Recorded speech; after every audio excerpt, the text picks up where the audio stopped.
I bet you've never heard of the legendary oasis of Zerzura.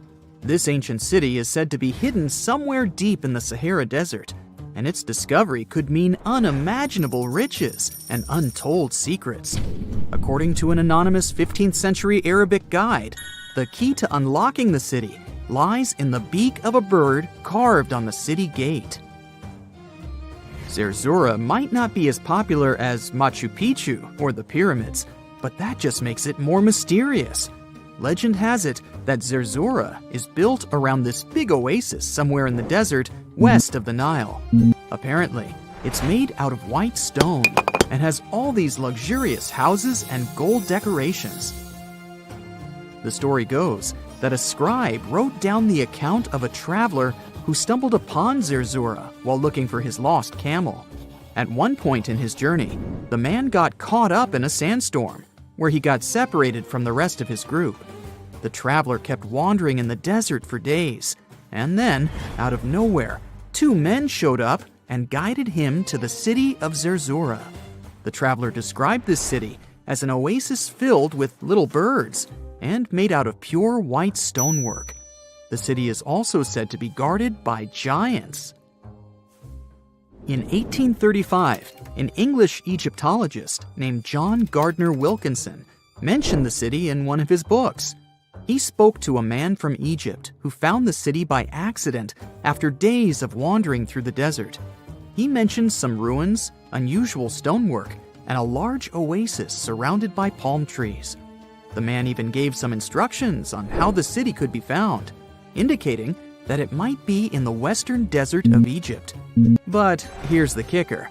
Even though a group of explorers went out to find Zerzura, they didn't succeed. At the same time, they did stumble upon a bunch of previously unknown oases. In the early 1900s, numerous expeditions were sent to find the city, including one with a fleet of Ford Model A trucks. But, alas, none were successful. Others say Zerzura did exist at one point, but not anymore. It's possible it was swallowed by the desert. It's believed that back in the day, the Sahara Desert was actually green. Scientists even found traces of ancient rivers that flowed through the area 100,000 years ago, creating green corridors across the desert.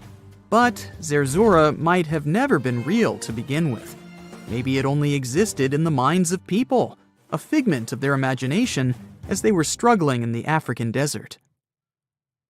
For thousands of years, people have been obsessed with the hunt for another lost city, Atlantis. But if this place really existed, where on Earth, or under the sea, could it be? According to Plato, Atlantis was an actual place, and it was supposedly located somewhere in the Atlantic Ocean, near the Strait of Gibraltar. But how did this mythical city become synonymous with a perfect, paradise-like society? Well, you can thank Ignatius Donnelly for that. The American writer published a book in 1882 where he outlined 13 hypotheses about the existence of Atlantis. Donnelly truly believed that this lost city was where ancient humans lived in peace and joy for centuries. Donnelly even thought that Atlantis was the original source of many ancient civilizations around the world. And if we just followed Plato's clues, we could totally find Atlantis. Sounds like a treasure hunt, right? What inspired Donnelly to go on this quest in the first place, you might ask? Apparently, an amateur archaeologist discovered the city of Troy, using Homer's The Iliad as a guide. Well, if Troy was real, then why not Atlantis? Back in the day, some people believed that America was the legendary Atlantis. Columbus really stirred up some excitement when he brought back news about the New World to Europe. But the real hunt for Atlantis didn't really start until the 20th and 21st centuries. Some people tried to connect the dots between a volcanic eruption on the island of Santorini and the destruction of Minoan settlements. But in 2018, a team of investigators claimed they had nailed it, announcing they had discovered concrete proof that Atlantis had existed. What was their evidence, you ask? A series of mysterious circles in a national park in Spain. But the circles turned out to be nothing more than experimental ponds for studying zooplankton. Let's face it, there's no real evidence that Plato's lost city of Atlantis actually existed. But it doesn't make searching for it any less exciting, does it? The Fountain of Youth isn't a lost city per se, but it is another mythical location that many have claimed to have stumbled upon over the years. Long ago, people were obsessed with the idea of living forever, or at least extending their lives as much as possible. Each culture had its own wild story, like the Greeks talking about a magic fountain that let people live longer, or Alexander the Great finding a river of paradise that could heal the wounded. Japanese legends spoke of hot springs that could make you young again, while the Caribbean locals talked about the restorative powers of the water in one of their own mystical lands. Explorers searched far and wide for these magical waters, but nothing. Probably the most famous of all was the story of the Spanish explorer Juan Ponce de Leon, who thought he'd found it in Florida. Now, Ponce de Leon was quite a character. He sailed with Columbus and became an important figure in the area now known as the Dominican Republic. He found gold in Puerto Rico and even became the island's administrator. But when the ruler of Spain decided to replace him in his duties, he got upset and decided to explore Florida, looking for gold and the elusive Fountain of Youth. He explored the Bahamas, but sadly, he didn't find any gold or magic water. He did, however, make his way to Florida. He explored the coast and even discovered the Gulf Stream. Unfortunately, his last expedition didn't go well, and he was wounded. But the legend of him searching for the Fountain of Youth lived on. Even though historians don't think he was really looking for the Fountain of Youth, thousands of people visit the Fountain of Youth Archaeological Park every year to try the sulfur-smelling water. It's the oldest attraction in Florida, which has been around since the 17th century. Some say the water has unusual properties, but I'll leave that up to you to decide after you visit this place. Norse mythology has its own mysterious land called Thule. It's said to be somewhere between Scandinavia and Iceland, where the sun barely shines and the cold bites hard. The folks there survive on a diet of millet, herbs, fruits, and roots, washed down with a grain and honey brew. As for its exact location, scholars can't seem to agree on it to this day. The legendary ancient Greek explorer Pytheas was said to be the first to stumble upon Thule during his quest for tin mines. He sailed his way up north, passing by Scotland, and after 6 long days of sailing, he reached Thule. The people there, according to Pytheas, were quite primitive, but that's no surprise since they were just simple farmers living off the land. They showed Pytheas where the sun set on the shortest day of the year. They also told him that in winter, the sun never rose at all, and in summer, there was no night. For many years, historians have been debating the true identity of this mythical land of Thule. Some say it's Iceland, while others claim it's Norway. A little bit of progress has been made recently with the help of a team of researchers.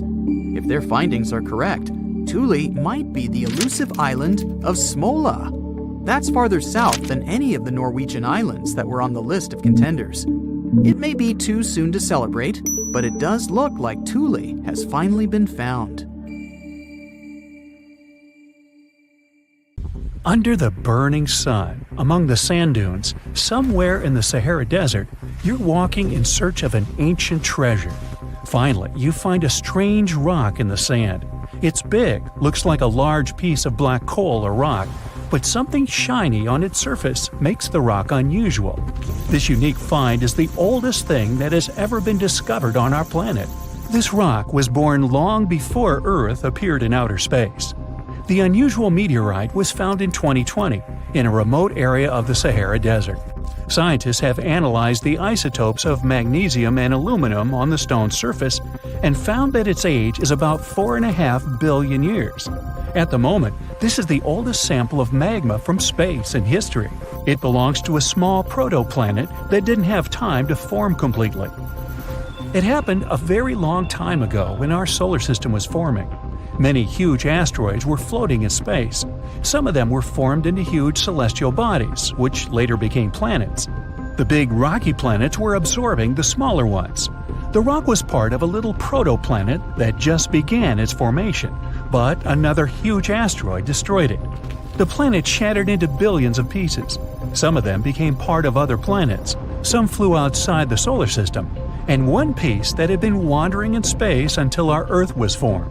After that, it hit the planet's atmosphere and fell into the territory now known as the Sahara Desert. The rock was discovered in 2020, but the erosion of extraterrestrial rocks shows that it could have fallen much earlier. This ancient thing weighing around 70 pounds has several pieces of different meteorites inside. In simple words, it's a volcanic rock consisting of lava. It has cooled, solidified, and crystallized. That's why you notice the glitter. Scientists hope that further study of the rock will help to learn more about our solar system foundation. The biggest asteroid discovered in the U.S. is the Willamette. Its size is 84 square feet, and its weight is more than 15 tons. This is half the weight of a bus. Several people can fit on the surface of this outer space object. But the coolest thing is that it's not a rock like most meteorites that were found. Willamette is made of nickel and iron. This massive piece of metal was discovered in 1906. Now, the huge rock is kept at the American Museum of Natural History. The largest meteorite ever found is Toba. It's located in Namibia, and people have never changed its position because it's too heavy. The weight of Toba is 60 tons. It's heavier than a tank. The next space-related event occurred on February 28 in southwest England. On this day, a huge flash lit up the sky. Then there was a loud crash. Several residents opened the doors of their houses and noticed a black sooty spot on the lawn. They immediately guessed what had happened and reported the discovery to the British Meteorite Observation Network. If you ever find a meteorite, report it to some geological research or space center as soon as possible. The longer a space rock lies on the ground, the faster it loses its value. Rain, dust, snow, wind, scorching sun, all these factors damage the surface of the meteorite. It makes it difficult to study the celestial object. The meteorite found in England looks like coal, but it's way softer and more fragile. It most likely used to contain frozen water. The rock is part of a huge asteroid that plowed through outer space when our solar system hadn't fully formed yet. They found a unique combination of minerals inside the rock. It can help scientists learn more about the origins of the solar system and life on Earth. Now we're heading to Germany, to the small town of Nördlingen. A huge ancient meteorite's hidden here. It's very difficult to notice it unless you know the secret of this town. You're walking along the cozy little streets and looking at the buildings with beautiful architecture. You spend the whole day there and don't find anything that reminds you of a meteorite. To solve the mystery, you need to get out of town. So you climb a high hill and see that the city is located inside a pit. For a long time, locals were sure the house was located in the crater of an extinct volcano. If you look at the houses from a certain angle, you may notice an unusual shining coming from them. In the middle of the 20th century, a group of geologists came here and immediately declared that the crater doesn't look like a volcanic one. The town was built on a huge crater left by a meteorite. The huge celestial body fell here about 15 million years ago. It was so hot that the carbon bubbles inside instantly turned into small diamonds. When people were building this city, they didn't know they were using expensive stones, since the diamonds were hardly visible. The locals never attached importance to the fact that the city walls shine unusually in the sun. Now they believe this place was built from diamonds that had fallen from the sky. Our next stop is in the UK again. This time the rocks are of an earthly origin. The famous Stonehenge. People place circles of rocks here in a certain order. Everyone knows about this archaeological monument, but no one knows the reason for its creation for certain. Another construction built out of mysterious rocks was discovered just 2 miles away. It's called Superhenge. It's bigger, heavier, and takes up more space. Each plate here is 15 feet, which is about the height of 2 floors. Once, the stones stood vertically and formed a huge semicircle. But someone pushed the stones over about 4,500 years ago. It was a college prank. No, not really. That's why they couldn't be detected for a long time. Scientists still can't solve the mystery of Superhenge, but they believe the standing vertical stones were part of some huge monument. Some other amazing rocks are located in the south of Costa Rica. There are big ones, the size of a human, and there are smaller ones, the size of bowling balls. And they all have a perfectly round shape. These giant rocky spheres were created by people. It must have taken years of polishing using stone tools to get the perfect round shape. These balls are incredibly heavy, but can easily roll like a basketball. All the rocks are of a different age. Some of them were created about 2,500 years ago. Most of them are made of molten volcanic magma. Until now, scientists don't know for what purpose these stones were used. They were found in different parts of Costa Rica, near big cities. It's possible that ancient civilizations installed them specifically to show the greatness of local kings. Also, many experts believe the rocks were used as a tool for studying astronomy. The people who knew their purpose of the rocks had disappeared, and the history of the stones was lost along with them. Let's finish our journey with the coolest archaeological find. You're walking through the desert of Peru and climbing a low hill. You look down and notice the surface of the hill is covered with strange lines. You walk far away and see a huge cat on the hill. Such a drawing is called a geoglyph. Its length is around 120 feet, which is about half the size of a Boeing commercial jet. Archaeologists discovered the giant cat in 2020 and found out that it had been created somewhere between 200 and 100 BCE. This huge drawing is part of a mysterious group of different pictures. In addition to the cat, there are other animals, plants, and fantastic figures. All of them were found in the desert of Peru. The kitten was found by chance. Archaeologists didn't see it at first because natural erosion on the hillside had almost erased the silhouette. Ah, the desert welcomes you with challenging conditions of abandoned environments and extreme temperatures.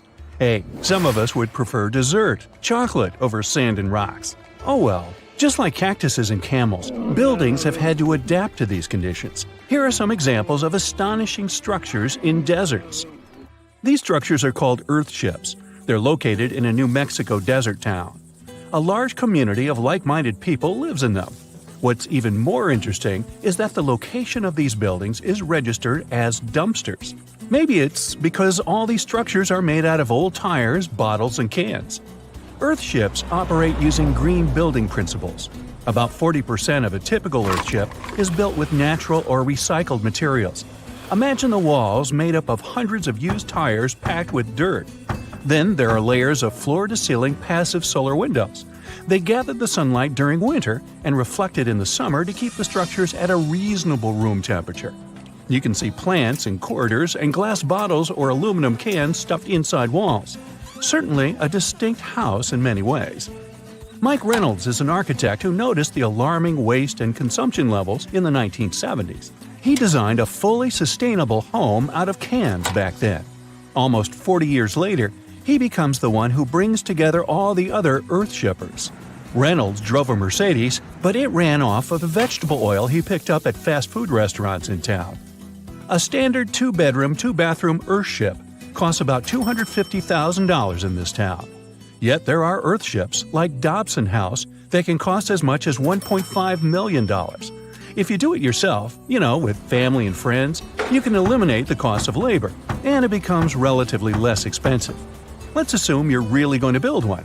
Where can it be? Well, anywhere. Earthships currently fit in the cold, dry air of Canada, as well as the hot and humid climate of Haiti. This is the Mirage Mirror House. It's an installation set in the Southern California desert. Mirage opened in 2017 as part of a contemporary art exhibition. It's composed of mirrors. This minimalistic structure blends with the environment around it.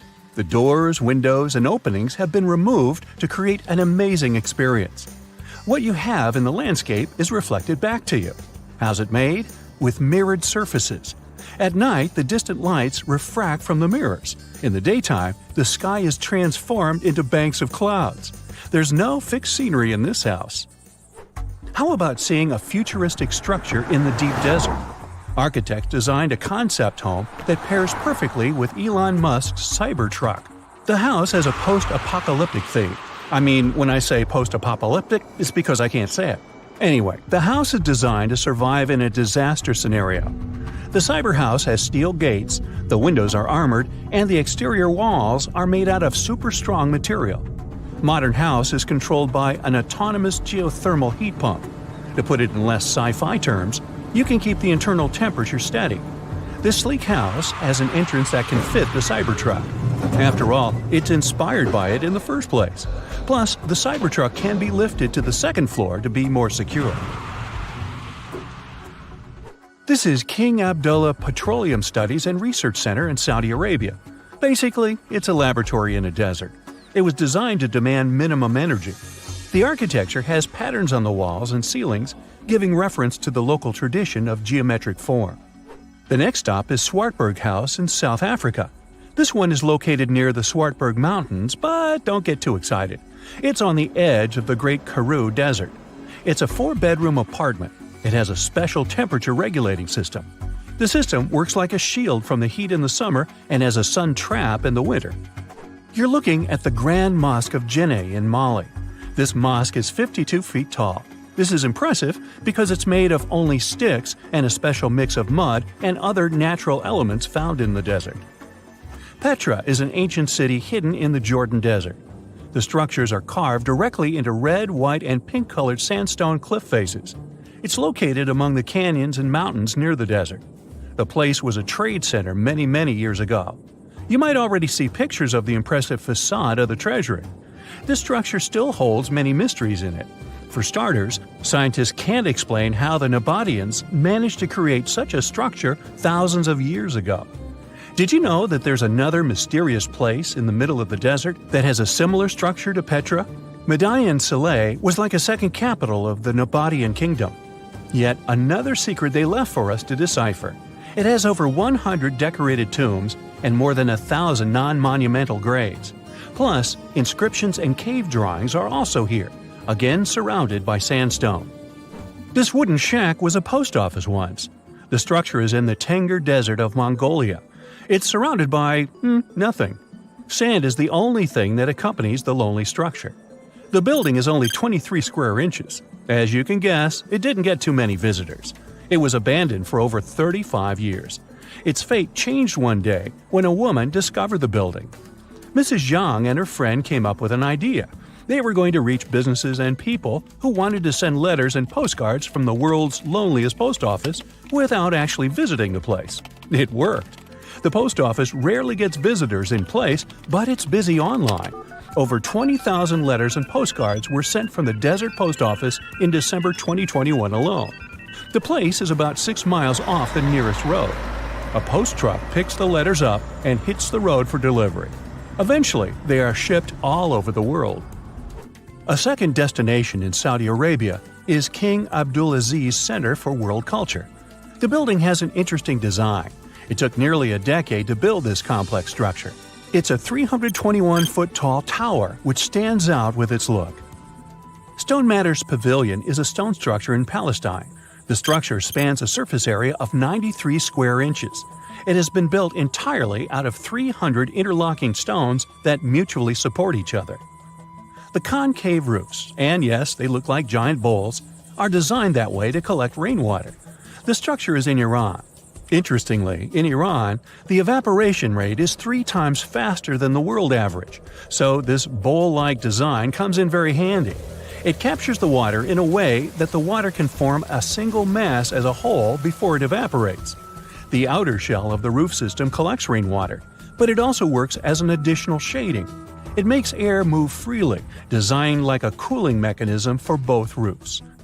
Eco Lodge in Egypt is the next stop. The project is built in a place that overlooks the desert and is constructed using locally available materials like sun-fired bricks and palm wood. The building is an example of traditional architecture. There's a water basin that lets in the air to keep the interior cool. A worthy mention is the CID Interpretation Center in Chile. Chile's Atacama Desert is among the top tourist destinations in the country. To help the tourists, architects designed a visitors center as part of the infrastructure for the wind farm. Here, the cold winter months don't freeze people because the large windows make the most of solar heating. What's even more interesting is that the building is designed to go completely dark at night. Imagine you somehow bumped into the building by accident. Black Desert House is a building respecting the stars. At night, this house goes completely dark. It dissolves into the night, so the stars can appear more prominent. Now, any mysterious desert buildings you know that aren't on this list? Let us know in the comments. Whoa! Earth's surface is shaking. Long cracks split the ground open. Lava rivers are rapidly flowing down the slopes. Deafening noise is filling the air. Rocks and other debris are flying high up. Clouds of volcanic gas and ash cover the sky. Now, this is not a plot of a blockbuster disaster movie. It's what happens when supervolcanoes decide to erupt. But this is likely not the scenario that will take place when the world's largest volcano, Mauna Loa, decides to finish its long nap. In 2021, scientists were sure it would happen soon, but so far, nothing. The volcano's seismicity keeps increasing and then going back to normal, but you never know when this giant will finally come back to life. That's why experts have been monitoring geological activity on Hawaii's largest island for quite some time. The Big Island of Hawaii is made up of 5 volcanoes, including the most active on the planet, Kilauea, and the largest, Mauna Loa. This gigantic thing makes up almost half the landmass of the island. And what lava Kilauea emits in one day, Mauna Loa could spew out within 20 minutes. That's what it did in 1984. While Mauna Loa's smaller sibling has been throwing tantrums for a while, the giant has been slumbering ever since its last eruption. But very recently, the Hawaii Volcano Observatory has recorded more than 200 mini-earthquakes below Mauna Loa. It likely means an increased flow of magma down there. Good morning! The volcano might be waking up. Or not. If Mauna Loa did suddenly erupt, lava flows could reach the ocean and the most populated and touristy places, like Captain Cook, very quickly, in a matter of hours. In 1984, the last time the volcano erupted, lava got as far as the outskirts of Hilo on the other side of the island. That's where a campus of the University of Hawaii is found. Luckily, people had a few weeks' warning to get ready for the disaster. These days, locals have special go bags ready with the most important stuff, including documents and money. Such precautions can come in handy in case of an emergency evacuation. Even though most Mauna Loa eruptions have so far only affected the summit area, several of them sent lava all the way down to the ocean. And you never know how powerful the next eruption will be. Now, what is the highest mountain on Earth? Mount Everest, you say? Well, it depends. From seafloor to the summit, Mauna Loa is 1,000 feet taller than the famous Himalayan peak. The volcano is so big, it makes the Pacific plate it's sitting on literally slump under its weight. Scientists say that when this monster of a volcano erupts, the volume of lava coming out per unit will be life-threatening. Over its recorded history, Mauna Loa has been erupting regularly, almost every 6 years. And even though the last eruption of the volcano occurred about 40 years ago, scientists are certain it'll happen again. Now, remember the scene I showed you at the beginning? Well, you can relax. It's not likely to happen with Mauna Loa. The thing is, big island volcanoes, including Mauna Loa, aren't very volatile. That's because they're shield volcanoes. These volcanoes got such a name because they aren't really very high and resemble a warrior's shield placed flat on the ground. Shield volcanoes get formed by very fluid lava.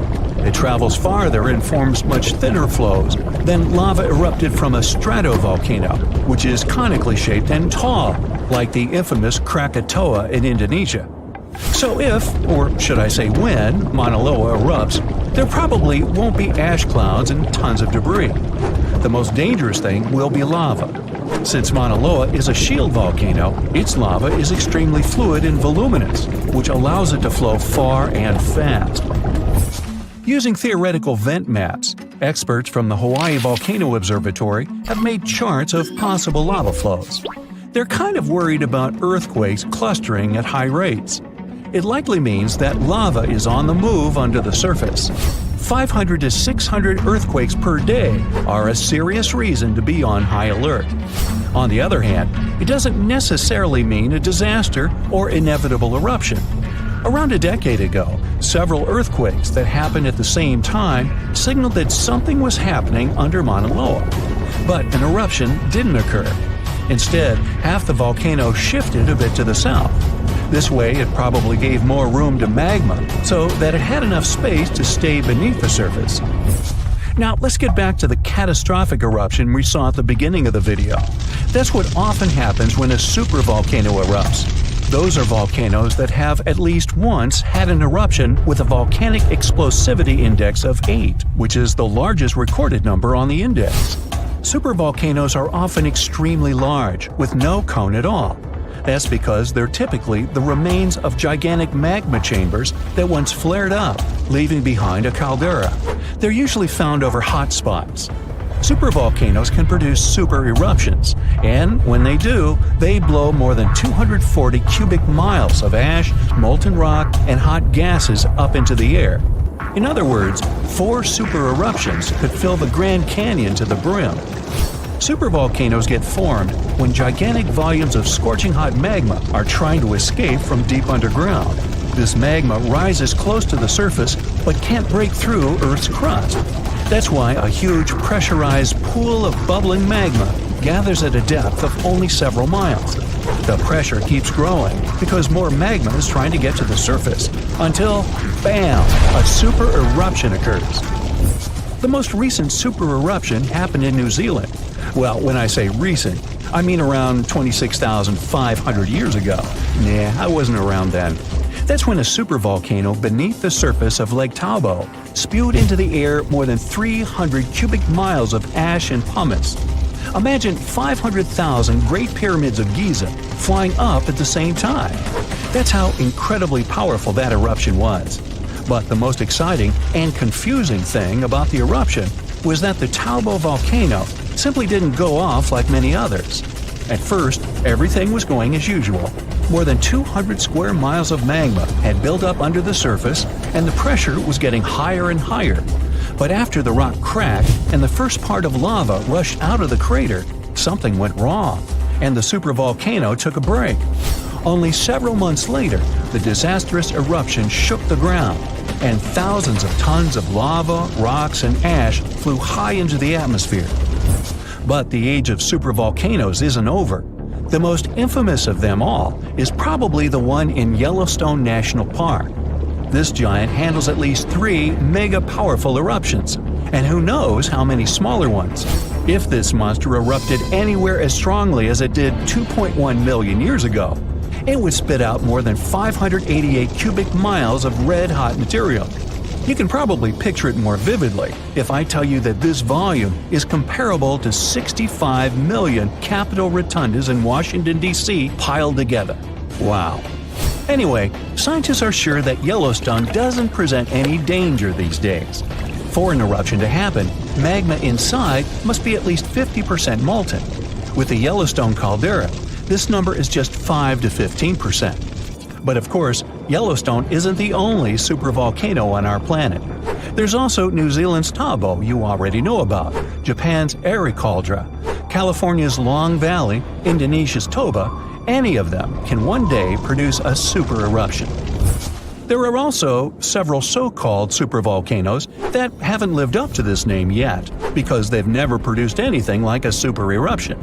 For example, in 1883, Indonesian volcano Krakatoa went off. The power of the eruption tore the volcano's walls open, and cold seawater rushed into its molten insides. The difference in temperature made the volcano blow up with a deafening boom. It was clearly heard 2,000 miles away in Australia. It earned the blast the title of the loudest sound in history.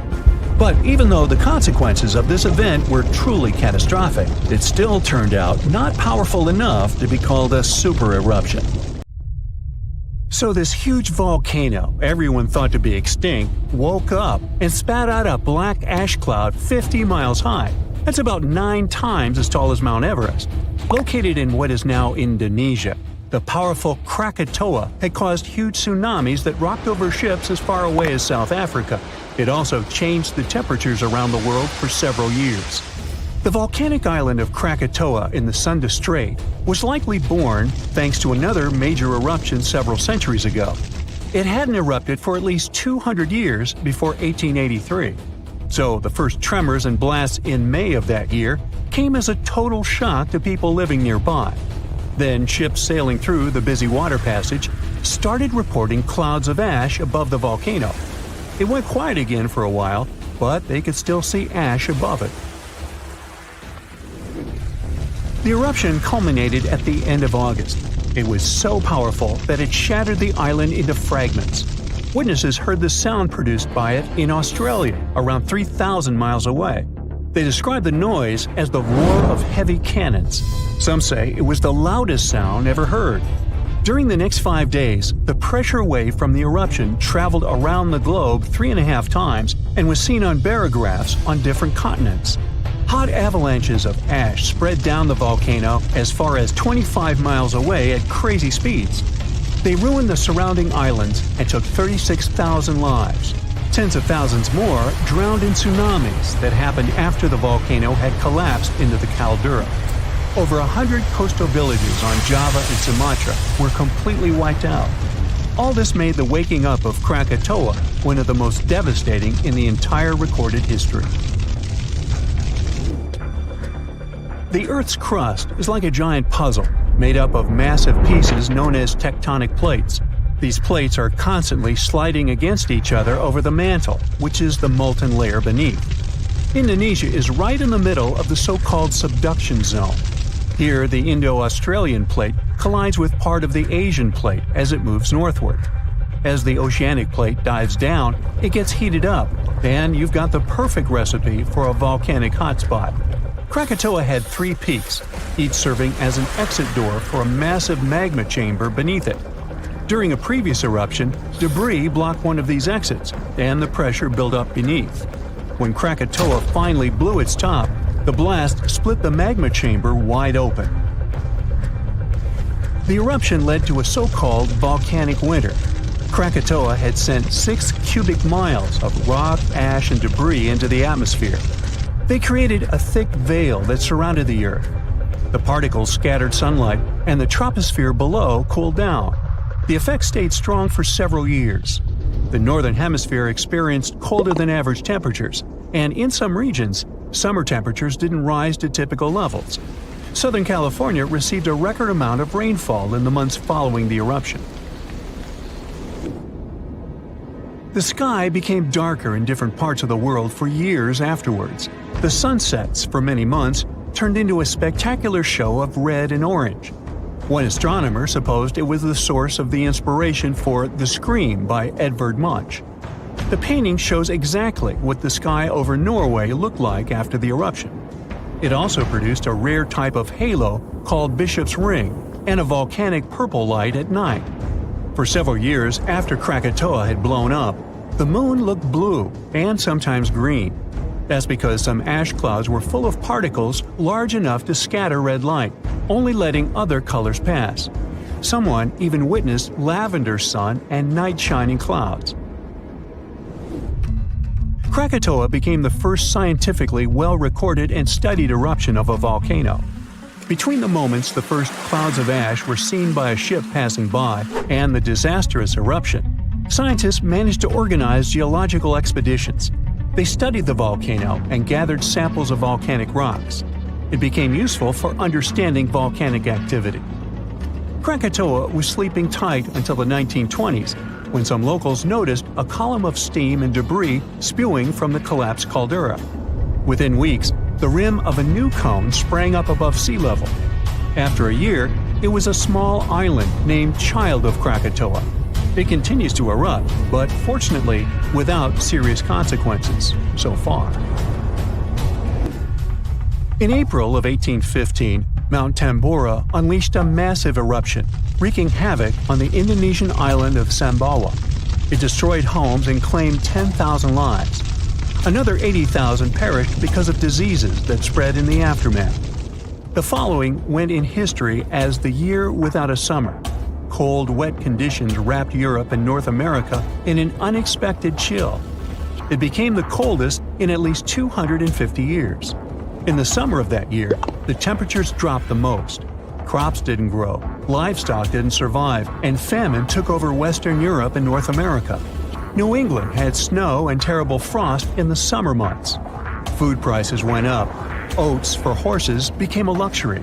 Some people say it even inspired the invention of the bicycle in 1817. Scientists used early data and climate models to see if it was all because of the Tambora eruption. They compared the data to similar years. They showed that precipitation was around the same, but the temperatures were much warmer.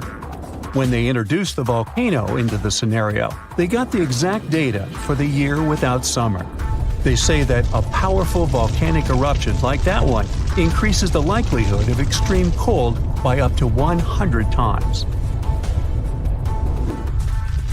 The explosion of the Toba supervolcano on the island of Sumatra around 74,000 years ago became the Earth's largest volcanic eruption in 28 million years. Parts of Indonesia, India, and a slice of the Indian Ocean got a cozy blanket made up of 6 inches of volcanic debris. It spat out a volume of rock comparable to almost 3 million Empire State Buildings. The crater it had left behind is still seen from space. All the ash and volcanic gases that sprang into the atmosphere because of the eruption partially blocked the sunlight. A severe volcanic winter began and lasted for 6 to 10 years. Some anthropologists see a connection between the Toba eruption and how limited modern humans are when it comes to genetic variety. Around 74,000 years ago, exactly when the Toba erupted, there was a population nosedive. That's why all modern humans trace their roots back to a tiny group of survivors. The Toba catastrophe theory proposes that most early humans in Europe and Asia didn't make it through the post-eruption climate chaos. Instead, a lucky, genetically limited bunch found their safe haven in Africa. But archaeological and paleoclimate records disagree with this theory. Benjamin Black from Rutgers University and his team set out to crack the code and discovered a hidden paradox. Maybe we were peering through the wrong climate lens. They ran 42 different climate model simulations, varying the magnitude of volcanic emissions, time of year of the eruption, background climate state, and eruption column height to see what climate disruptions the Toba eruption might have caused. There was a significant drop in temperatures in the northern hemisphere in the first year after the event, up to 18 degrees Fahrenheit. The southern hemisphere, where the early humans were settling, didn't go through a rough cooling that could have affected them all. The most significant eruptions that can seriously change the world's climatic patterns come from supervolcanoes like Yellowstone or Mount Toba. Luckily, these erupt very rarely, about every 100,000 years or more.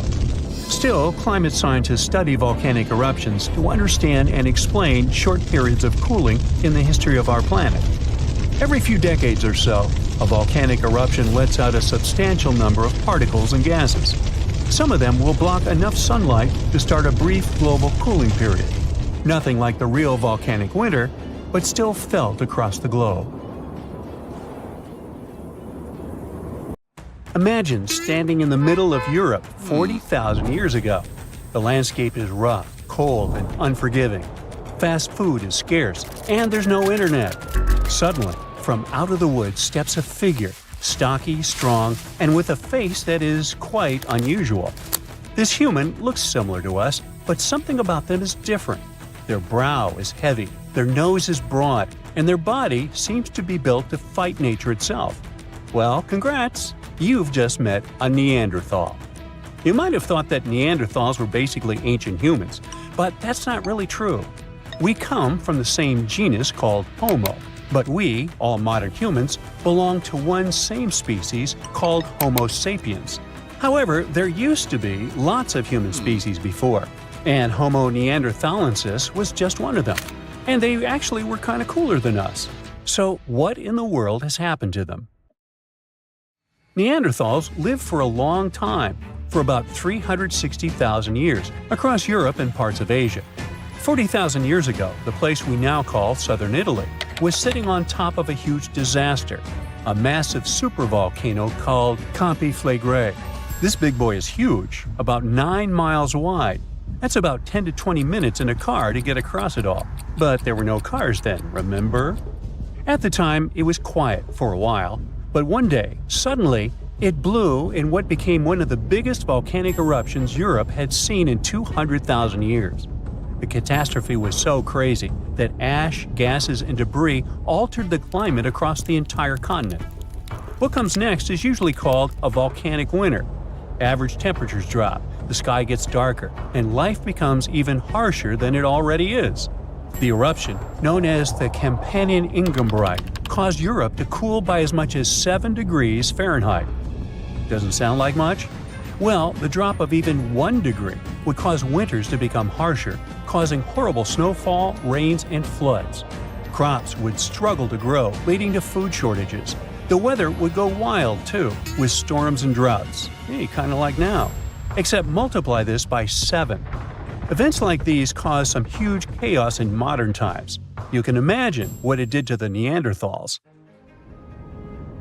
But in reality, a simple volcanic eruption shouldn't destroy an entire species, right? Well, yes. The truth is, the Neanderthals were already hanging by a thread back then, and all because of us. They've been in a tough spot for a while. They lived in places that are now parts of Europe, Western Asia, and the Middle East. Modern humans, us Homo sapiens, entered Europe and were giving them some serious competition for food and shelter. Homo sapiens were sneaky dudes, better at finding food, easily adapting to different environments, and using more advanced tools. We were pushing Neanderthals out, trying to get the same resources. We literally made their extinction a slow and very unpleasant process. So, while the volcano definitely made things worse, it wasn't their only problem, and they didn't completely disappear after the eruption. Some of them hung on in isolated places, like Gibraltar, for another 12,000 years. That's because it's likely most of the severe cooling actually happened farther east, away from where the Neanderthals were trying to survive, and it didn't hit their homes as hard as we thought. In fact, the eruption may have even helped them, at least for a while. Some scientists say that the volcanic fallout might have slowed down modern humans' expansion into Neanderthal territory and gave the poor fellas a little more time to survive. So, the Campi Flegrei eruption was a nasty event, but it only delayed the inevitable. Campi Flegrei is a wild card. It's also known as the Fields of Fire. The air itself there is thick with legend. The Greeks and Romans believed this volcano was the gateway to the underworld. Even an ancient Roman poet, Virgil, mentioned this in his famous story, the Aeneid. The hero Aeneas must descend into the underworld, and this place is exactly where he starts. Back in the day, this landscape was full of Roman villas, spas, and fish ponds. The elite had the time of their lives there. What they didn't know, though, was that they were standing on treacherous ground that could go crazy at any moment. The Campi Flegrei is not your typical volcano. You'd imagine a single towering peak, but the landscape looks deceivingly calm, with small features popping up here and there. But if you flew above it, the sight would be insane. A gigantic circular basin, peppered with volcanic cones and craters, like scars from the Earth's violent past. The danger here lies in its subtlety. The ground beneath your feet is constantly shifting, even when you don't notice it. Every so often, the land rises, only to sink again, sometimes by several feet, as magma or gas moves beneath the surface. It's incredibly creepy. The risk is almost invisible. The Campi Flegrei is a massive depression formed by 2 colossal volcanic eruptions. One of them was the one that cooked Neanderthals, and another happened 15,000 years ago. The most famous eruption, though, happened in the 16th century, and it was horrifying. The year was 1538. For years, the people of Paswali had noticed something unsettling. Land that once sat below the waves was slowly rising. What was once the sea had become new ground. Rumblings from deep within the earth were terrifying, but had become a normal part of life. Earthquakes started in the early 1530s, small at first, but in just 8 years, they became the norm. Until one day, on September 28th, horrifying tremors shook the ground. By the next evening, as the sun dipped below the horizon, a massive crack ripped open the earth near the ancient Roman town of Trippergoli. From this gash spewed fire, smoke, and a rain of volcanic ash miles away. It was thick and muddy, likely mixed with underground water. The ground trembled as hot pumice rock was thrown high into the air. And then a new mountain began to rise from the land. This was the birth of what we now call Monte Nuovo. Eventually, things seemed to calm down, as if the earth was catching its breath. For days, things seemed quiet. Locals relaxed a bit. They began to approach the new mysterious volcano, a crater with something that resembled boiling within it. People visited it like a new attraction. But then, just days later, the disaster struck again. At night, without warning, a new mountain went wild. A blast from the southern flank hurled scoria, chunks of jagged volcanic rock, into the air. This one was fatal for 24 people. The debris found afterwards was huge and coarse. For centuries after, the only signs of life from the Monte Nuovo were small fumaroles, jets of gas seeping from the earth. But then, even those faded away. Now it's just a lush green cone, a pretty sleeping giant.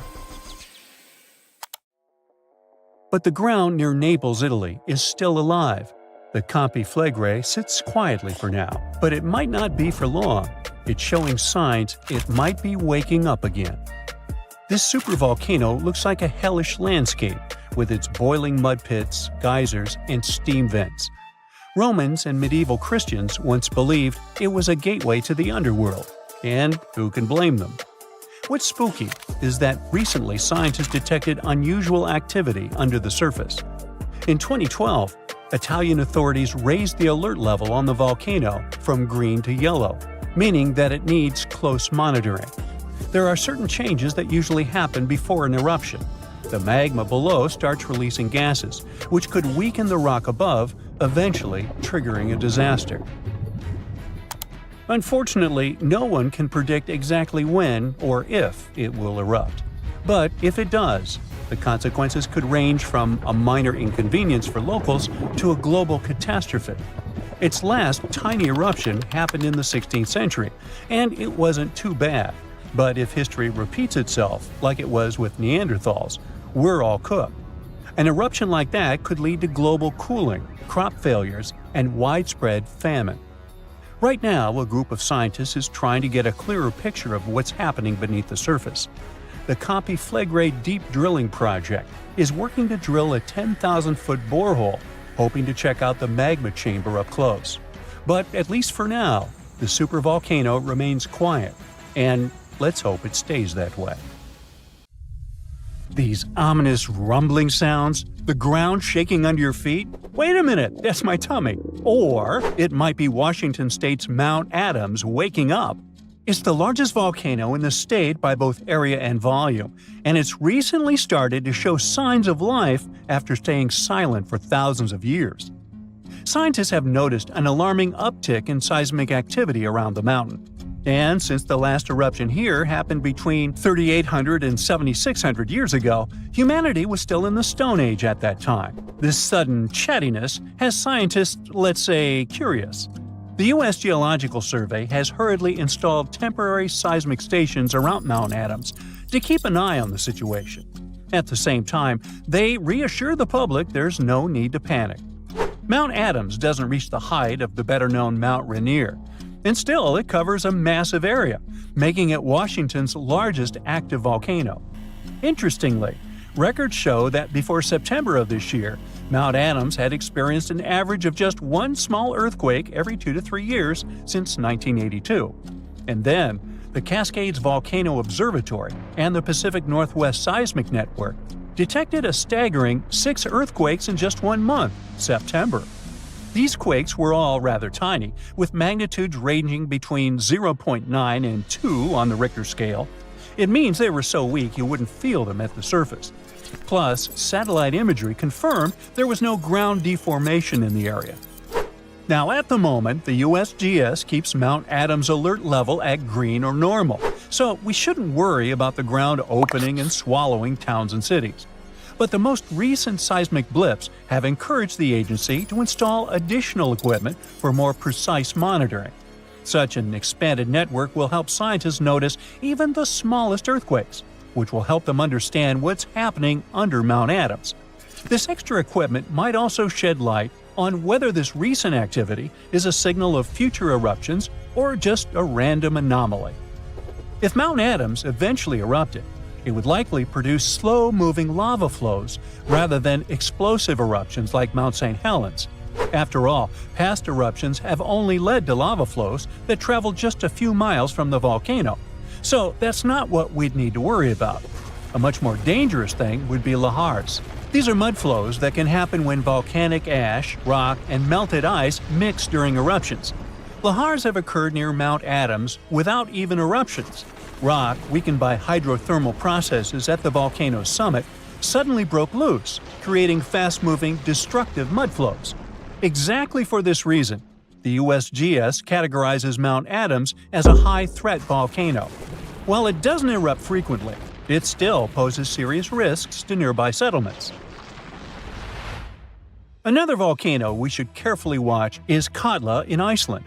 It's one of the country's most powerful and dangerous volcanoes. It last erupted over a century ago in 1918, but if it erupts again, it could be 10 times as powerful as another Icelandic volcano whose name I can't pronounce. See? That one erupted in 2010, completely disrupting air travel all over Europe. An eruption of Katla could release large amounts of sulfur dioxide, which could form sulfate aerosols in the atmosphere. Such aerosols reflect sunlight, which could even cause temporary global cooling. This phenomenon often followed catastrophic volcanic eruptions in the past. Although eruptions are common in Iceland, Katla's ash cloud would likely shoot higher into the sky and cover larger areas of Europe than that other one did. It would ground flights and negatively affect economies. If Katla erupted, it would also harm agriculture, water supplies, and air quality. In 2014, scientists noted that a large eruption could even cause a tsunami that might travel along Iceland's south coast and out to sea. But the potential impact of such a tsunami is still unclear. Katla tends to erupt on a regular schedule every 40 to 80 years, which means that another eruption is statistically very likely soon. That's why Katla remains under close scientific observation. The Canary Islands' Cumbre Vieja erupted recently in 2021, reminding people of its destructive potential. The lava flow from this eruption was devastating. It covered whole neighborhoods and flowed into the ocean, destroying more than 3,000 homes. Thousands of people had to be evacuated. But the craziest thing? Even though the damage was significant, scientists believe it could have been far worse. A massive eruption of Cumbre Vieja could have caused the volcano's entire western flank to collapse into the Atlantic Ocean, triggering a mega tsunami. This hypothetical tsunami could have potentially created waves hundreds or even thousands of feet high. They could have flooded coastlines around the Atlantic basin, including parts of the US and Europe. Luckily, recent studies claim that a collapse of that scale is unlikely. But even though the chance of a mega tsunami is low, scientists still think it's wise to prepare for possible eruptions because there's a chance of extensive damage. The lava flows that occur at this volcano tend to be extensive and dangerous to both human life and the infrastructure on the island. If you decide to travel to Ecuador, you should be wary of Cotopaxi, one of the most active volcanoes in this country. It's been rumbling with minor eruptions since 2022. While these eruptions have been relatively small, Cotopaxi has a great potential for a major eruption, and it has scientists on high alert. If Cotopaxi erupted on a large scale, it could produce a massive ash cloud over 12 miles high, threatening the lives of around 200,000 people in the neighboring area. A serious danger is Cotopaxi's snow-capped summit. It would melt super rapidly in a major eruption. It could lead to destructive floods and landslides that would flow down the mountain and potentially reach populated areas. This combination of volcanic activity and glacial floods makes Cotopaxi a high-risk volcano. A powerful eruption could occur soon, or it could be years or even decades away. But monitoring efforts are in place to catch any warning signs. The next volcano we should watch out for is already infamous, Mount Vesuvius. Its catastrophic eruption in 79 CE destroyed the Roman cities of Pompeii and Herculaneum. Its last eruption occurred in 1944, but Vesuvius remains highly active and poses a great risk to nearby Naples, one of Italy's largest cities. A large eruption would threaten over 3 million people. Many of them live in the vicinity or even directly on the slopes of the volcano. If Vesuvius erupted, it would be an explosive event, with ash, rocks, and volcanic gas ejected at extremely high speeds. And even though such a destructive event isn't expected for a few hundred years, Vesuvius remains one of the world's most closely watched volcanoes. After all, it has a real potential to cause catastrophic damage in a densely populated area. Then we have Popocatépetl, often called El Popo. It's one of North America's tallest active volcanoes, which lies about 40 miles from Mexico City.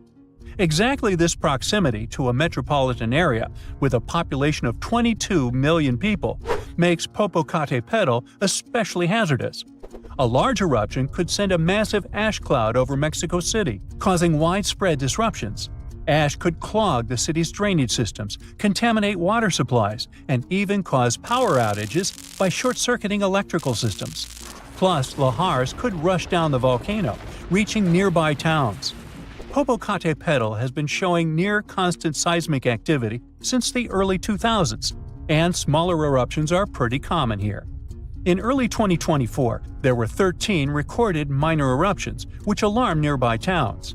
At the same time, volcanologists consider such eruptions normal for Popocatépetl. While talking about super dangerous volcanoes, we can't skip Yellowstone National Park. It houses one of the world's largest supervolcanoes.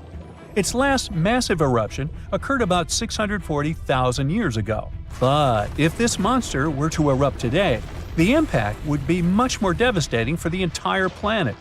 States closest to Yellowstone, including Montana, Idaho, and Wyoming, would be most affected, likely experiencing disastrous pyroclastic flows.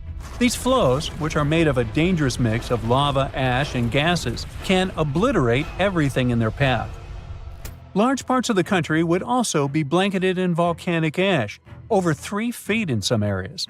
On a global scale, an eruption at Yellowstone would send tons of ash and gases into the stratosphere, potentially blocking sunlight and causing global temperatures to drop for a few years. This would disrupt agriculture, collapse transportation systems, and create food shortages on a massive scale. Still, even though there's a popular myth that Yellowstone is overdue for an eruption, geologists clarify that this isn't true. Volcanoes don't follow precise timetables, and the activity at Yellowstone doesn't indicate an imminent eruption. So yeah, that's good news. Endless hot deserts seem lifeless at first glance. But among these sands, you can meet dangerous and sometimes creepy creatures. Some of them can only cause health problems, but some can stay in your memory forever.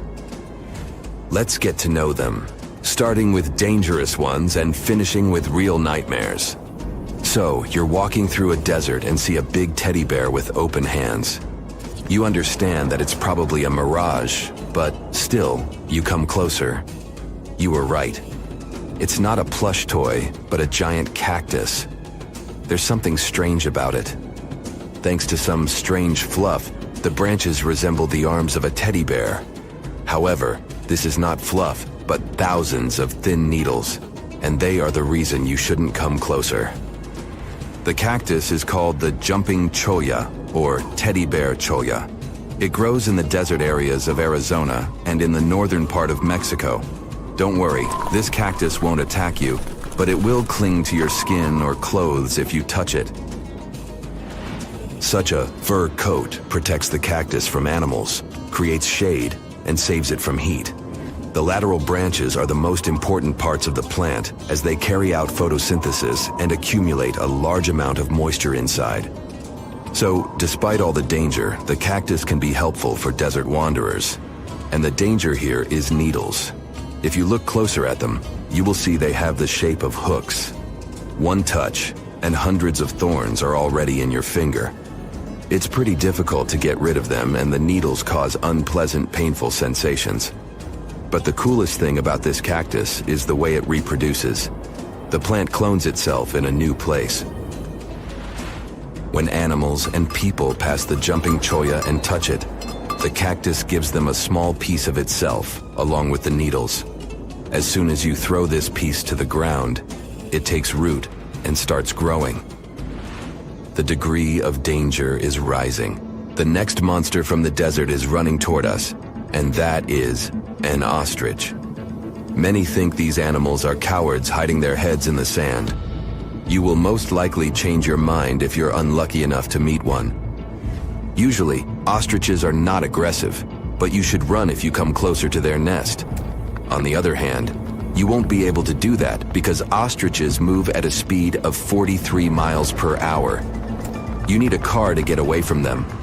They run and hit their enemy with their chests. There have been cases when ostriches attacked vans and caused significant damage to them. But the main danger these birds present is their powerful legs with sharp claws. They can deliver strong blows with them and even beat a prone opponent. So yes, if you see an ostrich in the distance, go the other way. This small spotted lizard lives underground almost all the time in the arid deserts of the southwestern US and northwestern Mexico. Sometimes it goes outside to find lunch. It only seems cute, but in fact, it's a dangerous Gila monster. Its thick skin protects the reptile from hawks, coyotes, and other predators. But its main protection is its venom. Snakes and spiders inject their toxins using long, needle-like fangs. The Gila monster clamps down and chews the prey to spread the venom. And when it bites a person, it can keep its jaws closed for a long time. Getting rid of the animal is a tricky feat. People who have experienced the effects of the venom say it feels as if hot magma passes through the veins. Despite this, the lizard turned out to be useful for science. Doctors used its venom to create medicines for diabetes and obesity.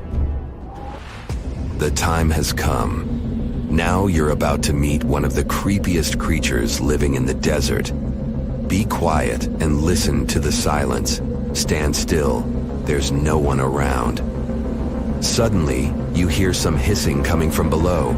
You lower your head and see it. A big yellow spider the size of a human palm with strong jaws and long legs hides in the shadow of your body. In horror, you run away from this monster, but it goes after you.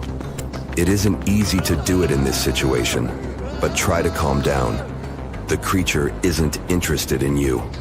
It wants only your shadow to hide from the scorching sun. Anyway, it's better not to touch it. The powerful jaws of the camel spider can cause unpleasant sensations, to put it mildly. And, by the way, this creature isn't really a spider. Yeah, it belongs to the class of arachnids, but it's a separate species, Sulpicid. It likes to bite. It's fearless and pretty aggressive. The spider preys on insects, lizards, rodents, and small birds. It can also move at a speed of 10 miles per hour. For their small size, this is very fast. You need to be a professional athlete to run away from it. Most often, you can find camel spiders in the deserts of the Middle East, but they also live in Mexico and the southwestern US.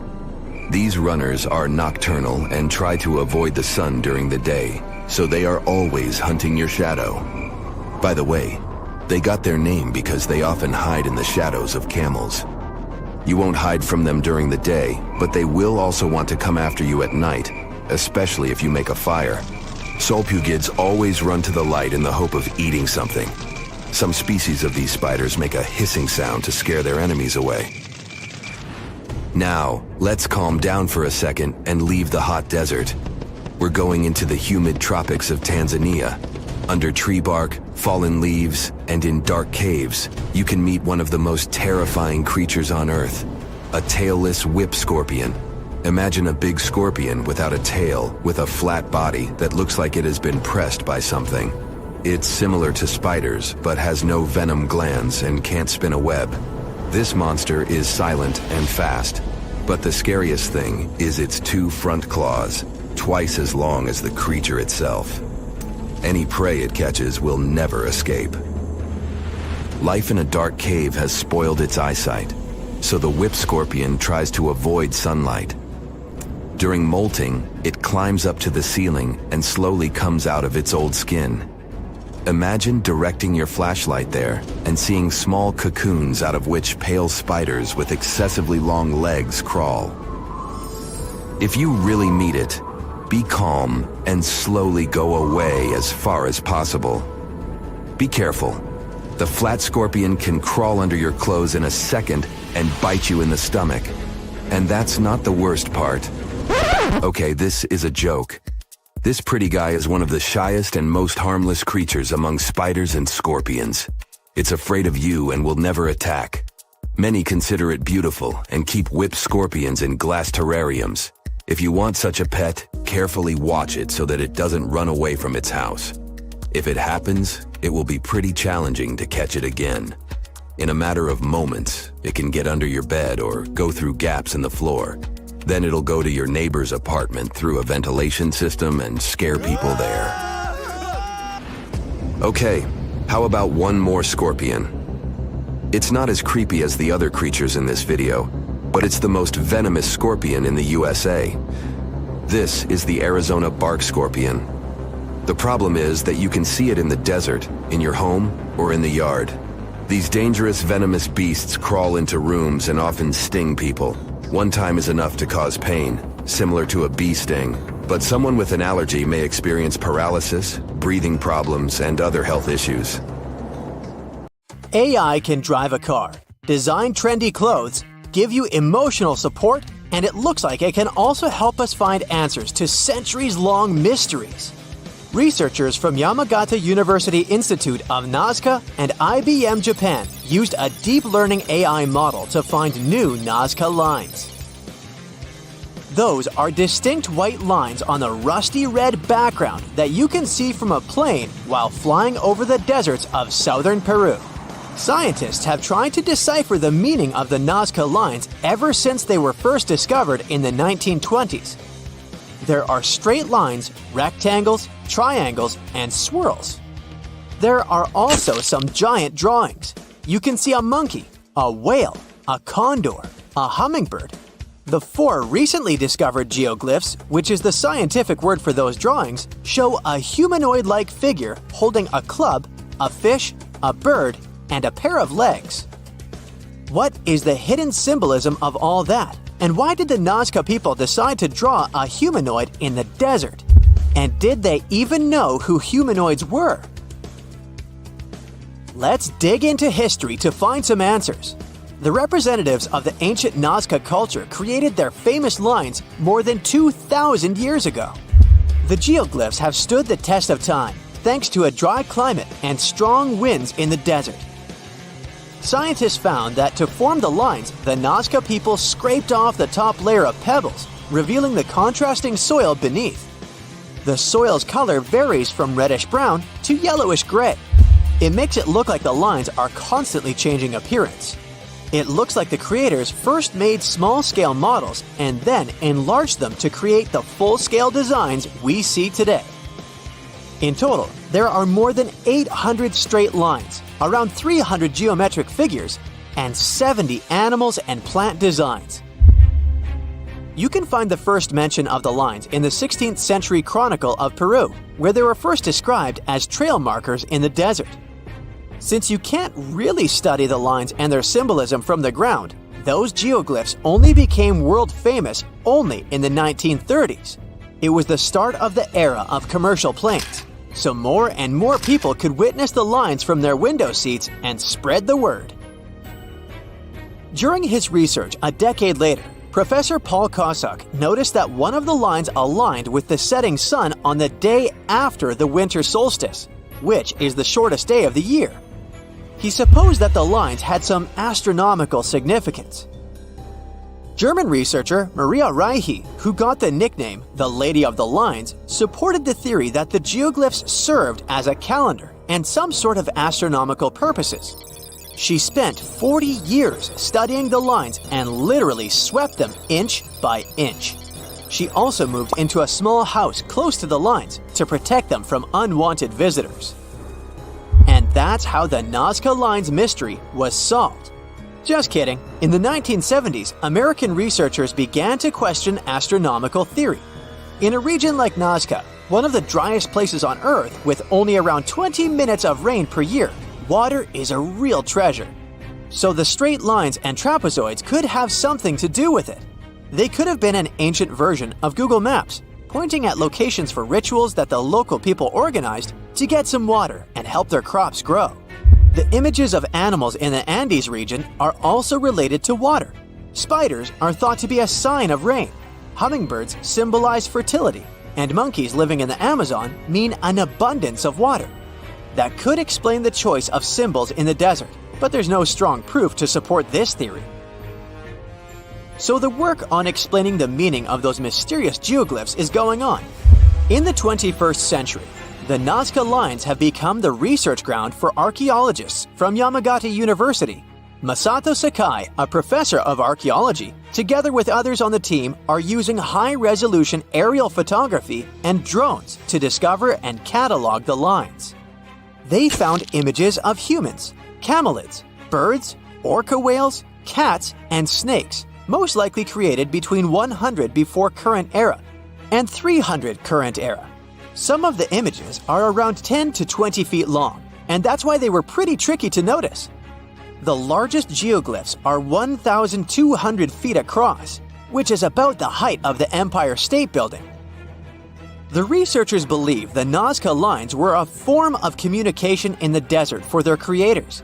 The linear ones pointed the direction from valley to valley.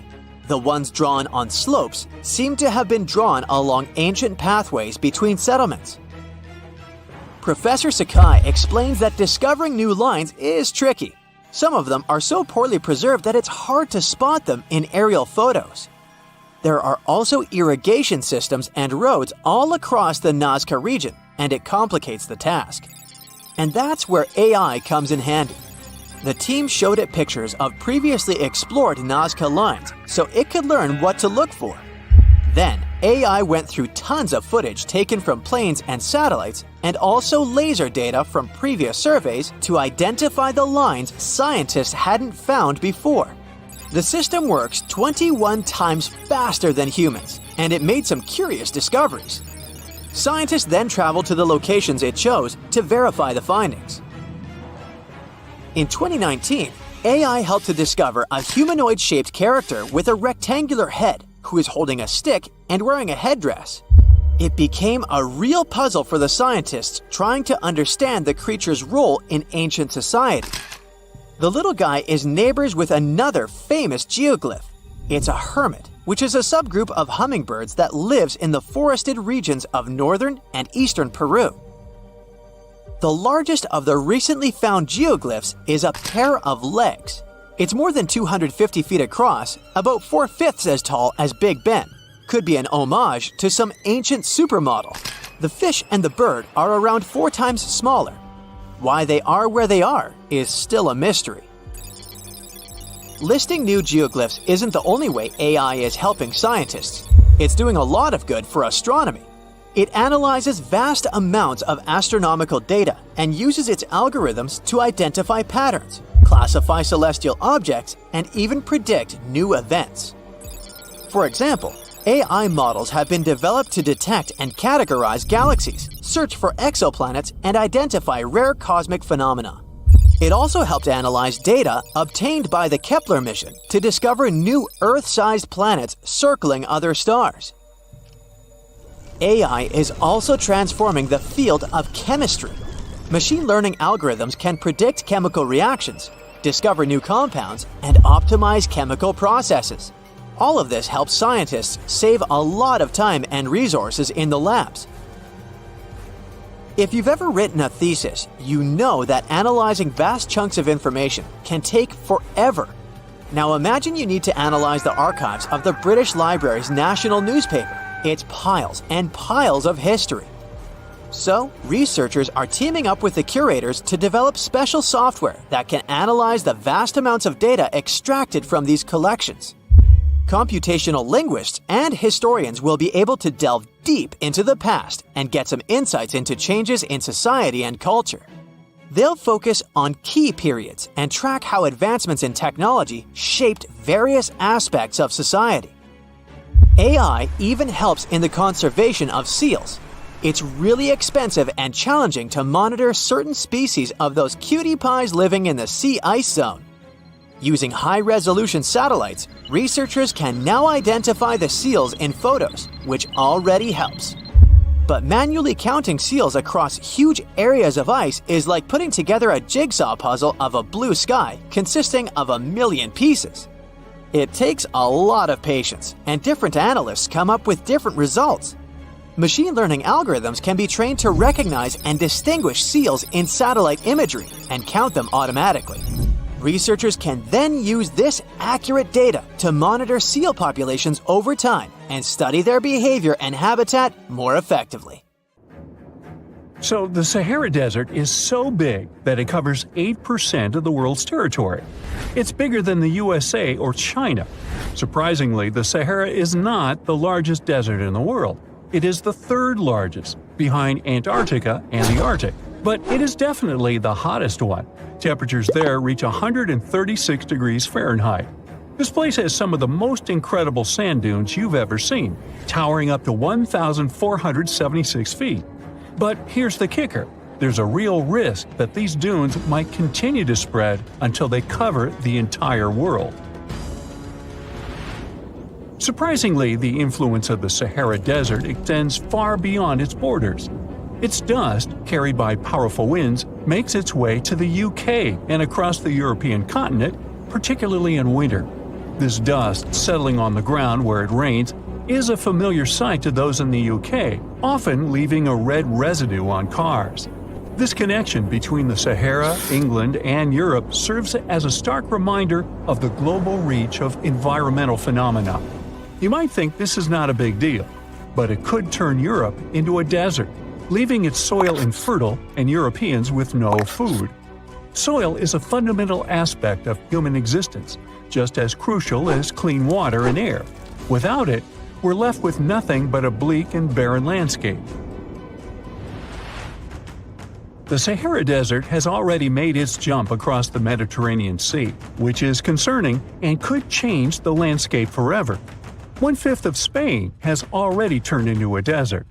The next victim is Italy, which also faces the problem of desertification. In fact, almost all European countries have the same issue. According to an expert, the land that has not changed for nearly 2,000 years will become mostly rock, and people living on this land will be gone. 60% of the soil in Moldova is gone, and the problem has expanded beyond the Black Sea. It has reached China and Mongolia, thousands of miles away from the Sahara Desert. All of this causes losses of $4 billion a year. The threat is so significant that even the UN has gathered the necessary resources to solve the problem as soon as possible. Italy is sending help to Africa to stop the Sahara Desert from expanding. If this process does not stop in the next 10 years, millions will be forced to leave their homes. The Sahara Desert is growing for approximately 30 miles per decade. You do the math and see how long it will take to cover Europe.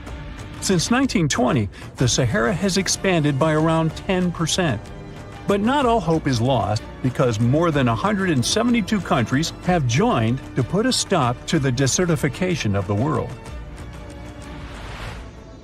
The World Food Program is a project that aims to help bring back green land that was once present in the Sahara. When they told people who called the Sahara home what they were about to do, The latter basically laughed in their faces and said it was impossible. But when you have a specific goal in mind, the impossible becomes possible. If we traveled back around 5,000 years into the past, we would see a beautiful forest with lush green trees and grass. Africa's climate has been changing for 21,000 years, from fantastic greenery to uninhabitable deserts.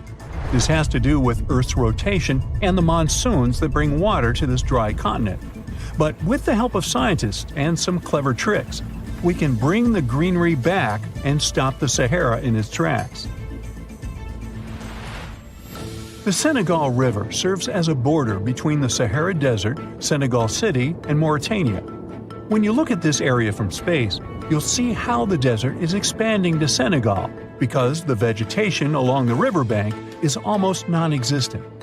Forests can serve as a barrier, stopping the sand from getting blown away and the desert from expanding. An effort to create a great green wall is being made, and how they do it is actually quite impressive. Nothing has been growing in the currently restored area for more than 40 years, making locals find other places to call home. People were thrilled when they saw that the land could be restored. They're very committed and learn to work with the soil and grow food. At the same moment, more than 30,000 hectares have been restored and transformed into lush greenery. The Sahel region is the starting point of desertification, and it is crucial to establish a green wall in that area first. To make this wall is not rocket science, since it only takes a few simple steps. The ground there is baked by the sun and as hard as a block of concrete. If you've ever poured water on concrete, you know that it just flows away. It doesn't stay in one place. So they had to create water-retaining half-moons that would hold the water and make it available to plants. When you learn about how these half-moons work, you might say, how did they not think of that sooner? Actually, this technique is ancient, and it was once implemented in Sahel, but it was lost over time. When the rain falls, the water is collected into the half-moons that are positioned a bit lower than the ground below contour lines. There is also a kind of bank at the end of the shape that prevents water from overflowing. And in the middle, there are plants that are happy because they have plenty of water to thrive. Also, it's essential to grow native plants that are kind of used to harsh conditions, like sorghum and millet. These plants have been surviving there for thousands of years and produce a good amount of biomass, which means the land can be rehabilitated faster and people will have food sooner. The water that will enter the half-moons won't be lost. It will penetrate the ground and top off underground waters. This will ensure the ground that H2O will never run out and that future generations will have usable aqua. This brilliant planting technique is not limited to half-moons. People also create lines and plant various vegetables, such as tomatoes. Next, there are places only for trees, like lemons or oranges. After a long hot day, nothing is better than a freshly made cold lemonade. The trees will also protect the soil, and with some luck, there will be a new forest in the Sahara Desert. The goal is to copy the forest dynamic. Start with small plants and gradually expand to bigger plants that are more useful than the tiny ones. They are aiming to plant more than 10,000 trees. Right now, many people are leaving the Sahara after the rainy season, going to cities or leaving Africa altogether. At this time of year, villages are like ghost towns. Only animals can be found there. Most people are gone. I mean, who would blame them? Nobody wants to live in the sand where nothing grows. Luckily, with all this new, old technology being developed, many people are slowly but surely returning to their land and starting to work in agriculture. The best thing is that there are no brutal winters, so plants grow 12 months a year, and people can always have food. People are becoming more social because now everybody stays in their villages and doesn't travel much. If this project works out, Africa will be saved, and the world won't turn into a giant desert. Our planet's biggest and meanest supervolcanoes are waking up. When they erupt, you'll surely notice it, even if you live thousands of miles away from the epicenter. Scientists are worried we might not have enough time to prepare and deal with the consequences of a super eruption. There's some volcanic activity close to the Italian city of Naples. And no, it has nothing to do with the famous Mount Vesuvius, but with another volcano.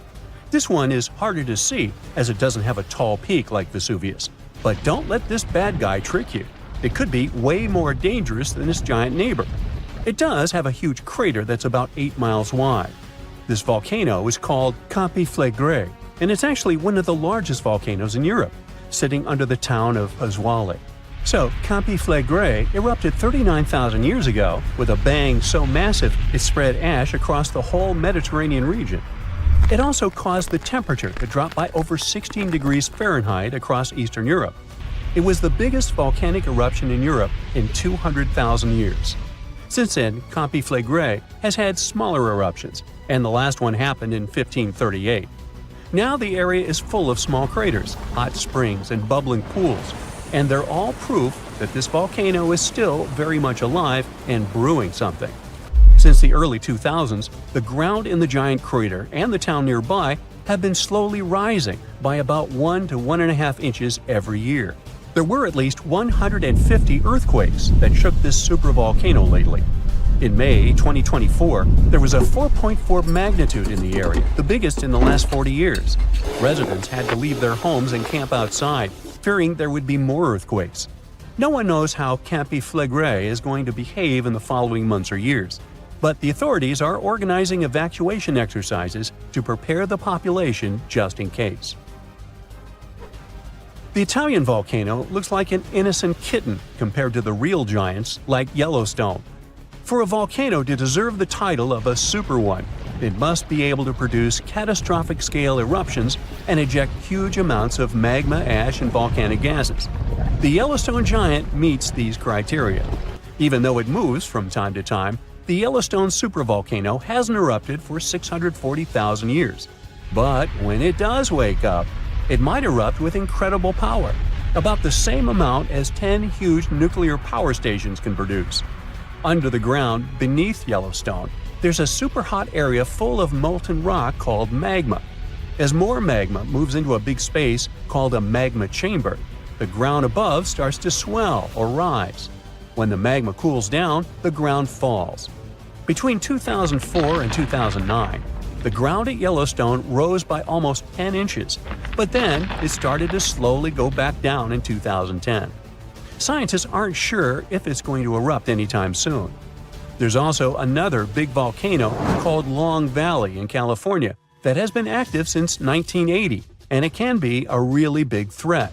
Scientists studying this supervolcano found out that before its biggest eruption, 760,000 years ago, the buildup may have taken less than a year. Now, that's bad news, because a supervolcano eruption can have a huge effect on the world, like the eruption of the Toba volcano in Sumatra around 74,000 years ago. It became the biggest volcanic eruption the Earth had seen in 28 million years. It covered parts of Indonesia, India, and the Indian Ocean with a thick layer of volcanic debris, almost like a 6-inch blanket. The amount of rock it spewed out was like stacking nearly 3 million Empire State Buildings. The giant crater it left behind can still be seen from space. All the ash and gases shot up into the air and blocked some of the sunlight. It caused a volcanic winter that lasted about 6 to 10 years. Some scientists think this eruption might have even affected early humans. Around the time Toba erupted, the human population took a sharp dip, and there were far fewer people. Some say this is why all modern humans come from a small group of survivors. According to the Toba catastrophe theory, most early humans in Europe and Asia didn't survive the cold and harsh climate after the eruption, but a lucky group lived through all that in Africa. Not all scientists agree with this idea, and some archaeological and climate records show a different story. Another volcano that changed the world in a big way was Mount Tambora in 1815. The next year went down in history as the year without a summer. It was cold and rainy, and there was snow and frost even in the middle of summer, especially in Europe and North America. This happened because the volcano sent out a lot of sulfur dioxide into the sky, which spread all over the world and made the planet colder. When Tambora erupted, it caused huge tsunamis that smashed homes and took the lives of around 10,000 people. Afterward, about 80,000 more people passed away because of the consequences the eruption had caused in the world. The cold weather ruined crops, so food became really expensive. And because horses were the main way people traveled, the cost of oats that they ate went way up too. Some people even think this led to the invention of the bicycle in 1817 as a new way to get around. The eruption made the Earth colder for about 3 years. Now, even though the Tambora eruption was so powerful, Krakatoa, another volcano in Indonesia, stole the show when it erupted in 1883. It was just easier to spread information about it through telegrams and photos. Its final blast was the loudest recorded sound in history, and people could hear it on 10% of the entire Earth's surface. The eruption started a tsunami, with waves about half as tall as the Statue of Liberty. Now, if we only had 12 months to prepare for a supervolcano eruption, it would be really hard to store enough food and get ready. But don't panic just yet. Supervolcano eruptions are very rare, and the last one happened 26,500 years ago in New Zealand. Scientists think that a super eruption happens once every 100,000 years on average. But the sad part here is that the Earth doesn't follow a perfect timeline. There could be clusters of super eruptions with shorter gaps between them and then longer quiet periods. Since there have already been 2 super eruptions in the last 100,000 years, there's always a chance one could happen again sooner than we expect. Plus, although there are places like Yellowstone and Long Valley where we expect volcanoes to erupt, there are less obvious possible hotspots. In Chile, there's a volcano called Laguna del Maule that has erupted in the past and left behind a huge crater. Over the last 20 years, the ground there has been swelling really fast, rising up to almost 1 foot a year. Some people are worried that this could be a sign of a big eruption coming. But scientists say there's not enough magma yet to cause a super eruption. In Bolivia, the Juturancu volcano is also acting up. It's part of a group of volcanoes that have caused super eruptions in the past. Since the 1960s, the ground around Juturancu has been lifting, but the last eruption was 250,000 years ago. Even though the magma might be rising, it's not enough to worry about just yet. The chances of a super eruption happening during our lifetime are 1 in 1,400, which is pretty low, so you don't need to worry too much. But just like someone wins the lottery every week with very small chances, a super eruption could happen sometime in the future, and when it does, we'll need to be prepared. You plan to spend your summer vacation in Africa. The final destination is the Sahara Desert. It's located in northern Africa, stretching from the Atlantic Ocean to the Red Sea. You're excited to ride camels and learn about the region's rich cultures. You hop on an extensively long flight, and finally, you are here. You find yourself in the world's biggest hot desert. Can you believe it's 3 million square miles? You're ready for your first adventure after drinking liters of ice-cold water. The guide gives you a choice. You can spend 2 weeks visiting a collection of oases, or you can help them solve an ongoing local mystery.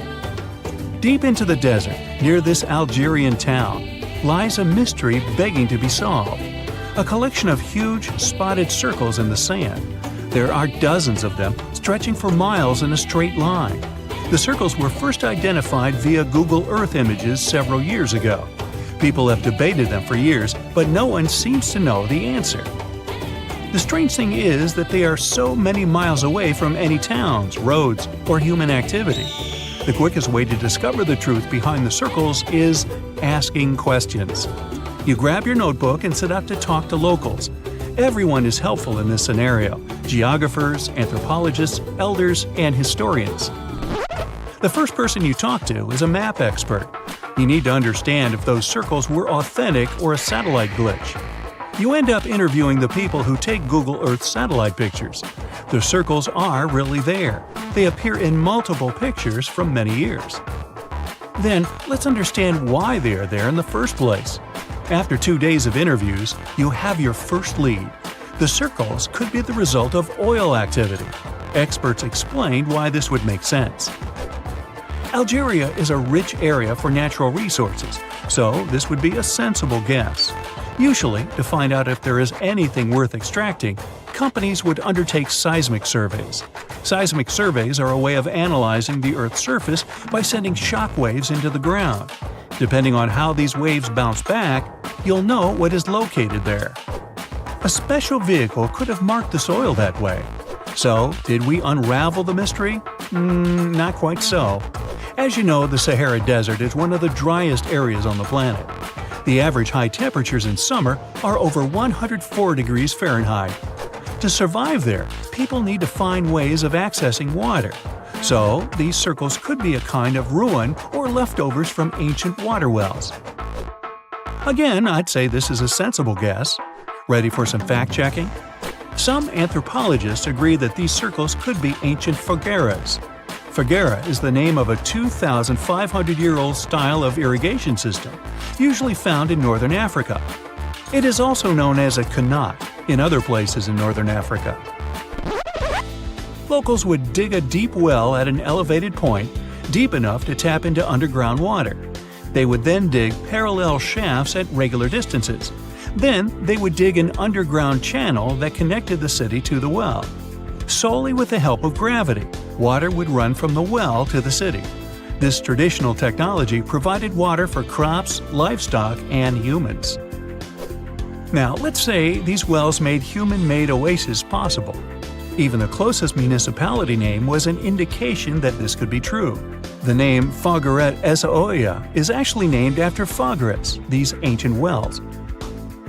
Now, this lead was proving to be very accurate. You decide to travel over there to see for yourself. You take a local bus, sit back, and enjoy the ride. The landscape in northern Algeria is filled with ancient-looking towns. You even see ruins of wells along the way, on the outskirts of smaller cities. Opening Google's satellite images, you can see the qanat's markings on the ground, a series of holes running down several miles. But as soon as you arrive, you find out you were wrong. Dale Lightfoot, one of the world's leading experts on qanats, said that the circles were definitely not qanats. Even the satellite images confirm this difference. Uh-oh, we were so close. Apparently, qanats or fogueras would not run down a straight line. They wouldn't be shaped like circles. Another clue that this wasn't the case was that there were no towns at the end. The circles were really far away from any human activity, and qanats were explicitly built to provide water for human settlements. Well, it sure was a good try. You almost gave up on this mystery when you decided to take one more field trip. It was days of preparation, pick up cars, food, equipment, all so that the mystery of the Sahara Circles could be unraveled. On the first day, you drove over 99 miles into the desert. You were always curious to see what this part of the world looked like. Over there, you see nothing but mustard yellow dunes. The night sky is pretty decent though. You can see the entire Milky Way with your own eyes. You set up camp and sleep under a canopy of stars. The next day, tension grows. There's no cell reception. Oh dear. But thankfully, you added the coordinates of the circles to your Google map. And surprise, the offline mode works out there. You follow the coordinates, but it leads you astray. You start to get nervous, thinking this was all in vain. But you and the team get into the car and drive a few more miles past the coordinates on your phone. After a very bumpy ride, you can't believe your eyes. There it is, an enormous crater dug on the sand, surrounded by 12 smaller holes. From up high, it looks like a clock, without the pointers, of course. On the ground, they're very faint. So faint, you almost missed them. Searching the area, you notice all the holes had something similar, metal wires, thin wires that you can pull from the ground. They're buried deep, so you start digging. An object starts to reveal itself. Uh-oh, it looks like old dynamite. This certainly surprises you. Better stop digging to avoid any accidents. At the end of the survey, you feel satisfied, but still curious. What could all this dynamite mean? And who put it there? What comes next is the turning point of your adventure. Walking back to the car, you see something shining on the ground. You approach the item with curiosity. It's round and rusty and looks like a sardine can. What's that doing here? Could this give you more clues about the circle's mystery? Just in case, you pick it up and put it in the car. Back in the city, the puzzle pieces start to reveal the story behind the Sahara circles. You bring photos in the sardine can and show them to local experts. They analyze your material and give you an intriguing verdict. As it turns out, guess number 1 was the closest one to the truth. So, what happened to the first guess? Why do we need to keep digging deeper? Well, because it was only half right. The Sahara circles are not a historical footprint of seismic surveying. Back when the circles were made, this technology didn't even exist. But they sure are related to oil exploration. The dynamite-filled holes were an old method for oil searching. The circles are the leftovers of surveyors looking for resources underground. And the sardine cans? Well, they were left by the workers who held explosion works. You gotta eat, right? According to the model of the can, this happened more or less around the 1950s and 1960s. So these circles aren't even that ancient. More like modern ones, if you ask me. Well. Hope you are glad you tagged along and helped unravel this mystery. See you in the next mystery-solving adventure. Phew, you can finally send that last report for the day and breathe out.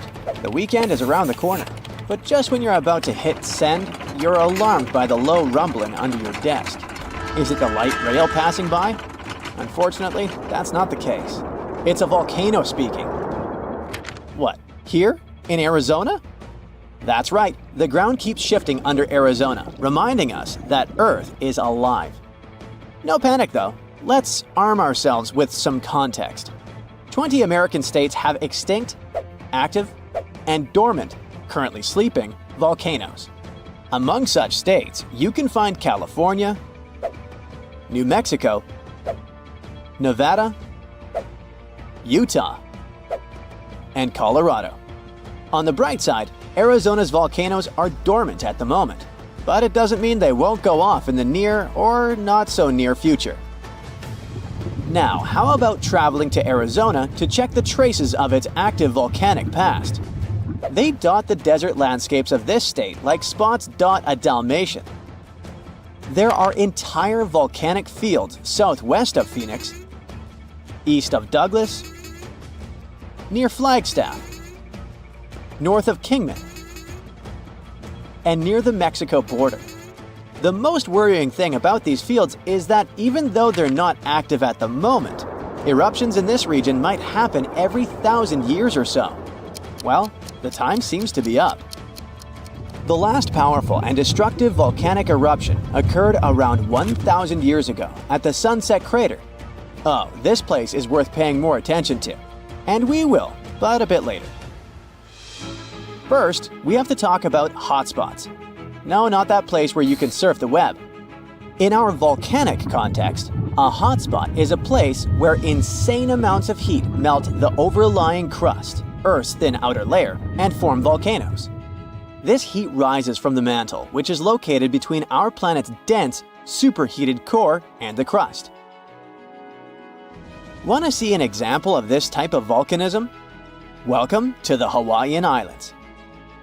The Big Island has its active volcanoes because, at the moment, it's situated on top of the Hawaiian hotspot. The older Hawaiian Islands were once there too, but later they drifted off towards the northwest. It happened because that's where the oceanic crust on top of which they sat, namely the Pacific Plate, moved. Now, look at the world's ocean basins.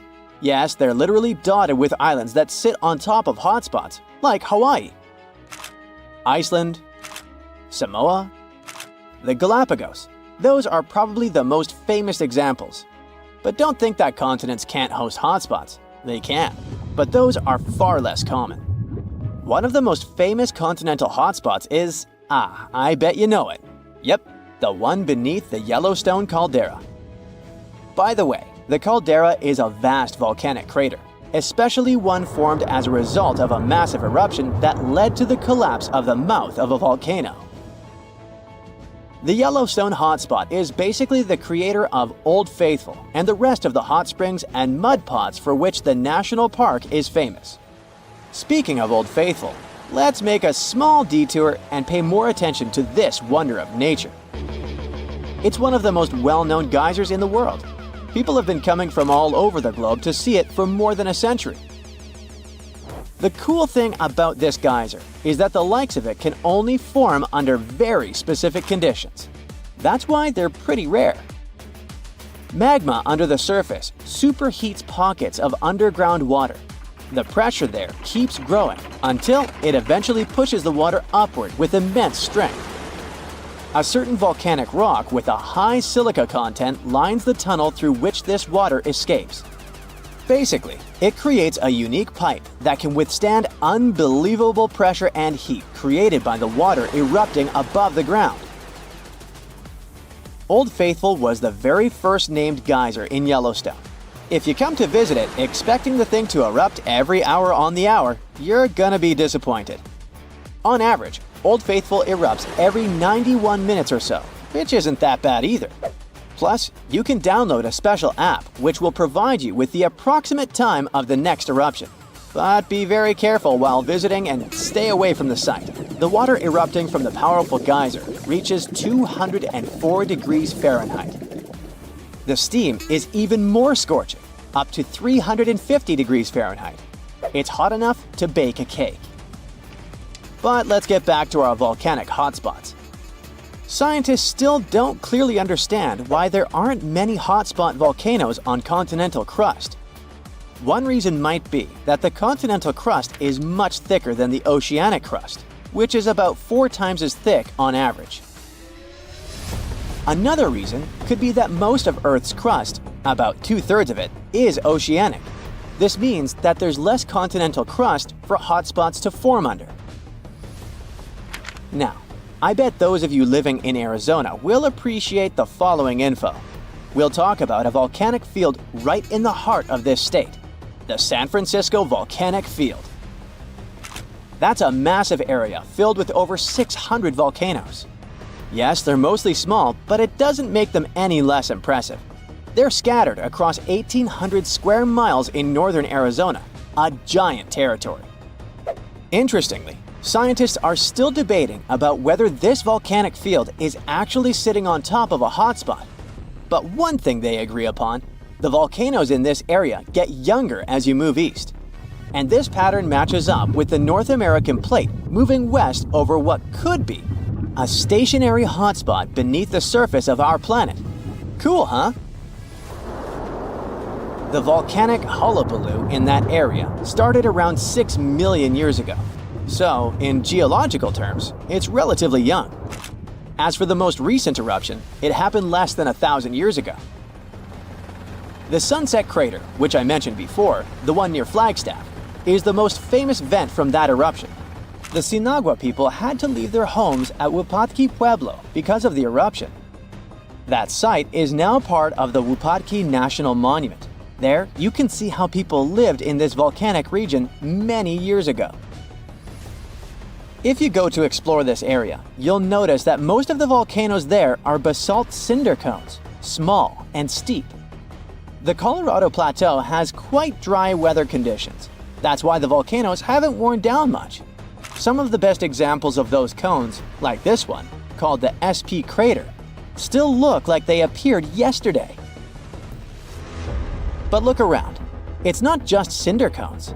The San Francisco Volcanic Field also has a stratovolcano, as well as some lava domes that formed from volcanic rocks with more silica than basalt you can find in places like Hawaii. It means they're thicker and don't flow as easily. Anyway, the stratovolcano is going to be one of the most epic sights you'll come across while exploring this volcanic field. Well, not the stratovolcano itself, but the San Francisco peaks, the remains of that giant formation. They stand tall at more than 12,600 feet. That's 4.5 Burj Khalifas placed on top of one another.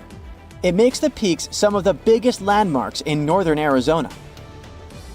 They're not only stunning, but also sacred to the Native American people who have lived in the area for many generations. Now, unlike those super active volcanoes in Hawaii, the San Francisco Volcanic Field takes its time, thousands of years between eruptions. But you shouldn't relax just yet. Geologists say another eruption is likely to happen one day. It will probably occur in the remote eastern part of the field, away from big towns. Phew! And if that next eruption is anything like the one that formed Sunset Crater, it would be quite the show. Lava fountains and rivers of lava flowing. At the same time, the next eruption might not happen for centuries, maybe even millennia. Until then, the San Francisco volcanic field will remain a hidden gem of volcanic history, waiting for its next fiery performance. One of the largest apocalypses that humanity has experienced happened about 74,000 years ago on the territory of modern Indonesia. It was an eruption of a supervolcano on Mount Toba. It was also the biggest eruption on Earth over the last 2 million years. Even the tragedy of Pompeii, when the volcano Vesuvius destroyed the entire city, was not so large-scale. At the time of the Toba eruption, humanity was as close to extinction as ever. And the problem wasn't in the volcano itself, but in the consequences that came after. Some studies suggest that 3,000 to 10,000 people could survive the period after the eruption. During the disaster, Toba released millions of tons of volcanic ash and soot.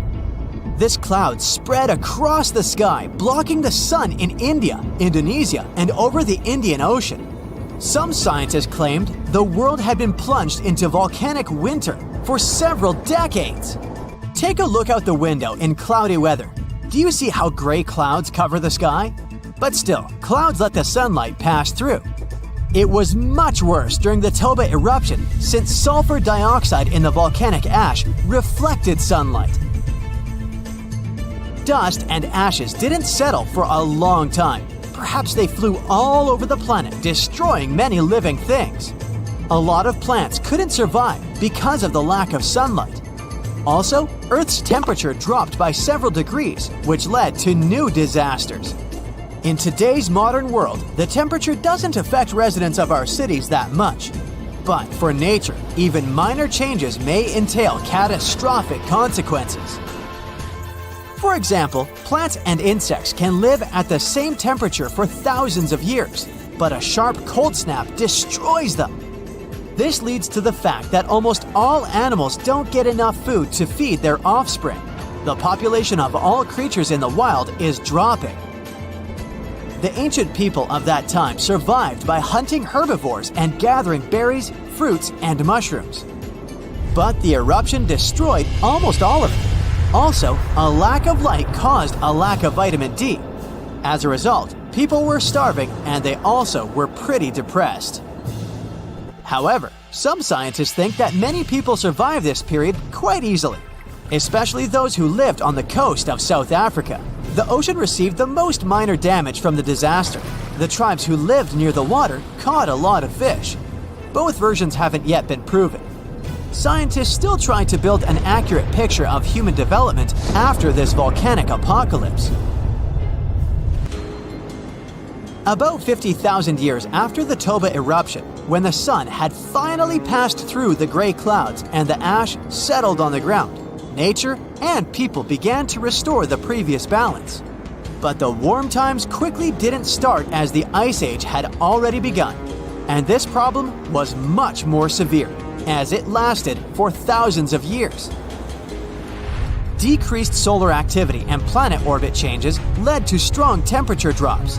Eternal cold covered almost the entire globe, forcing all living beings to migrate and struggle for survival. Such powerful animals as mammoths and saber-toothed tigers couldn't survive the Ice Age. But Homo sapiens were able to adapt to their new weather conditions. People hid in caves, made fires, and improved their hunting skills. Therefore, in a sense, the Ice Age made humanity stronger. In the modern world, such weather can cause significant problems for the global economy and create financial crises worldwide. The last period similar to the Ice Age happened at the beginning of the 19th century. Mount Tambora in Indonesia exploded and released millions of tons of pumice, soot, and volcanic ash into the sky. People who lived on a volcanic island got the most severe damage in the first few minutes, but then the eruption's consequences began to reach the whole world. Volcanic ash again blocked sunlight and led to one of the coldest years in North America and Eurasia. This year, 1816, is better known in history as the year without summer. The ash cloud increased humidity and lowered the temperature in many areas. In the summer of 1816 in Central and Western Europe and North America, a humid climate and cold destroyed the harvest. Prices for goods rose and poor people lost access to food. Logistics and transport also suffered. People used horses to move around at that time, and since oats became expensive, many couldn't afford to keep these animals. Many believe these circumstances inspired the inventor Carl Dreis to create the world's first bicycle. Also, there's a theory that the Tambora eruption helped invent Frankenstein. Several writers, including Byron and Shelley, gathered in a villa in Switzerland where they began to write fantastic novels. Bad weather and rain outside the window inspired Mary Shelley to write a story about Dr. Frankenstein and his monster. Even now, this volcano is active, but it's not going to wake up anymore. But if it happens again, will we be ready this time? Most likely, there will be fewer consequences since we have technologies, big incubators, and greenhouses where we grow livestock, vegetables, and fruits. Of course, winter will provoke a crisis all year round, but we can easily survive it.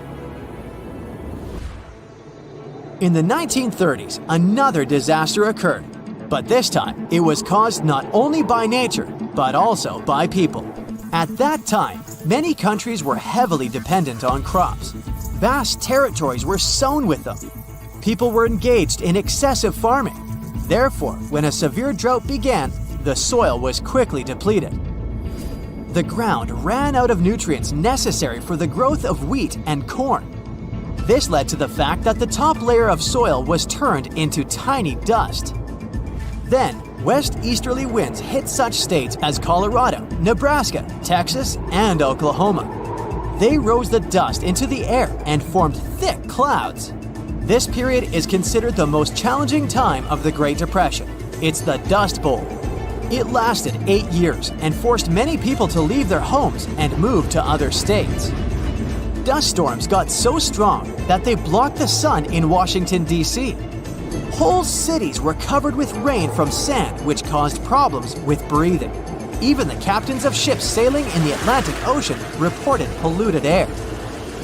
Powerful earthquakes, supervolcano eruptions, floods, fires, and hurricanes swept whole species of animals off the planet. But a human has always survived in the most challenging conditions, so don't worry about the next global catastrophe. People will handle it. We hope so. But what if some global catastrophe happens? For example, a huge meteorite falls or the atmosphere gets poisoned. In this case, it'd be best to find a remote island or fly to the moon. The main thing is to have the opportunity to return. After all, sooner or later, the apocalypse ends and Earth will be as good as new. Probably.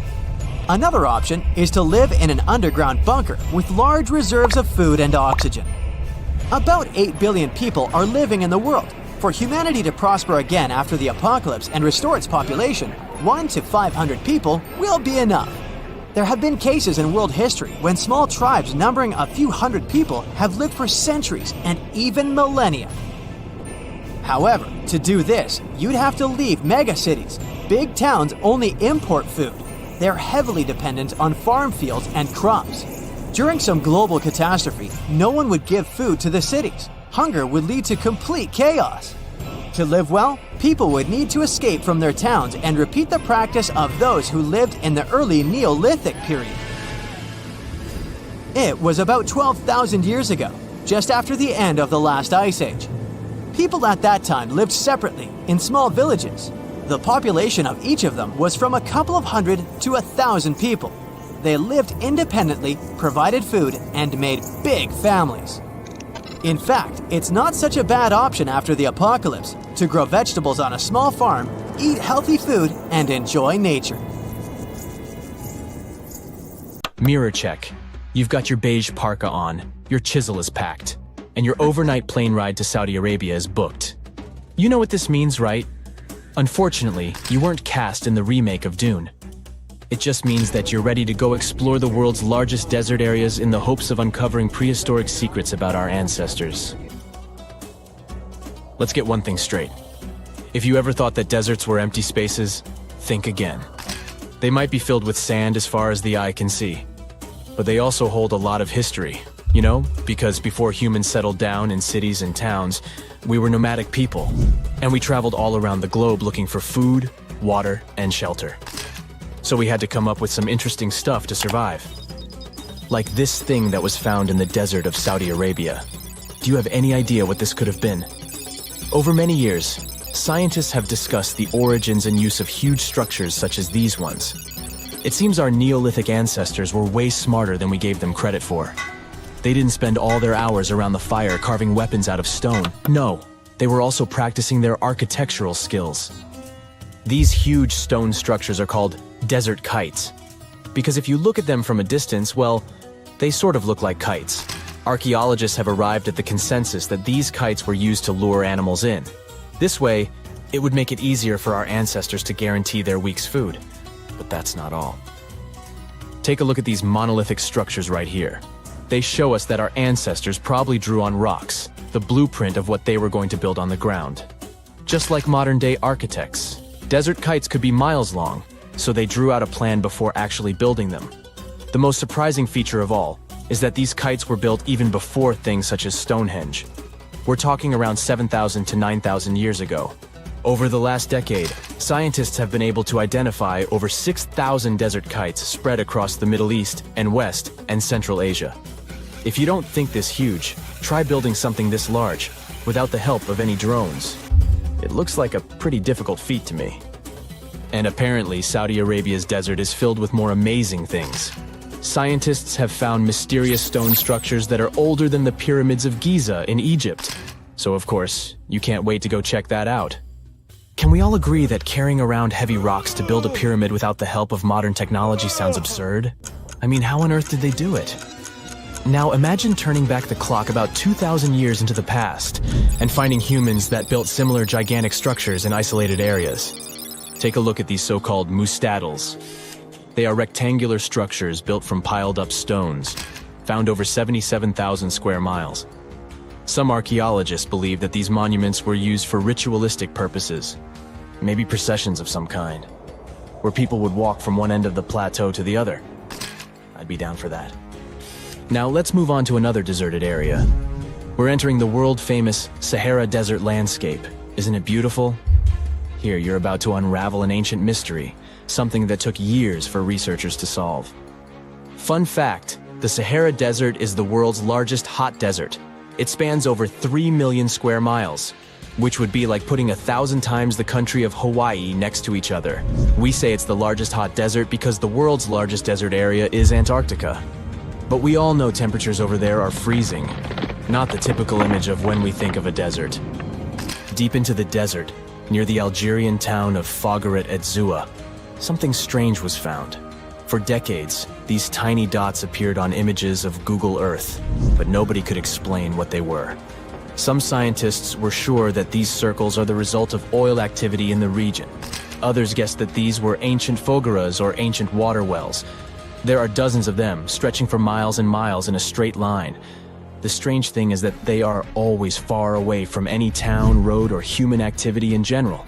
So what was or is their purpose? If you had to take a guess, what would you say?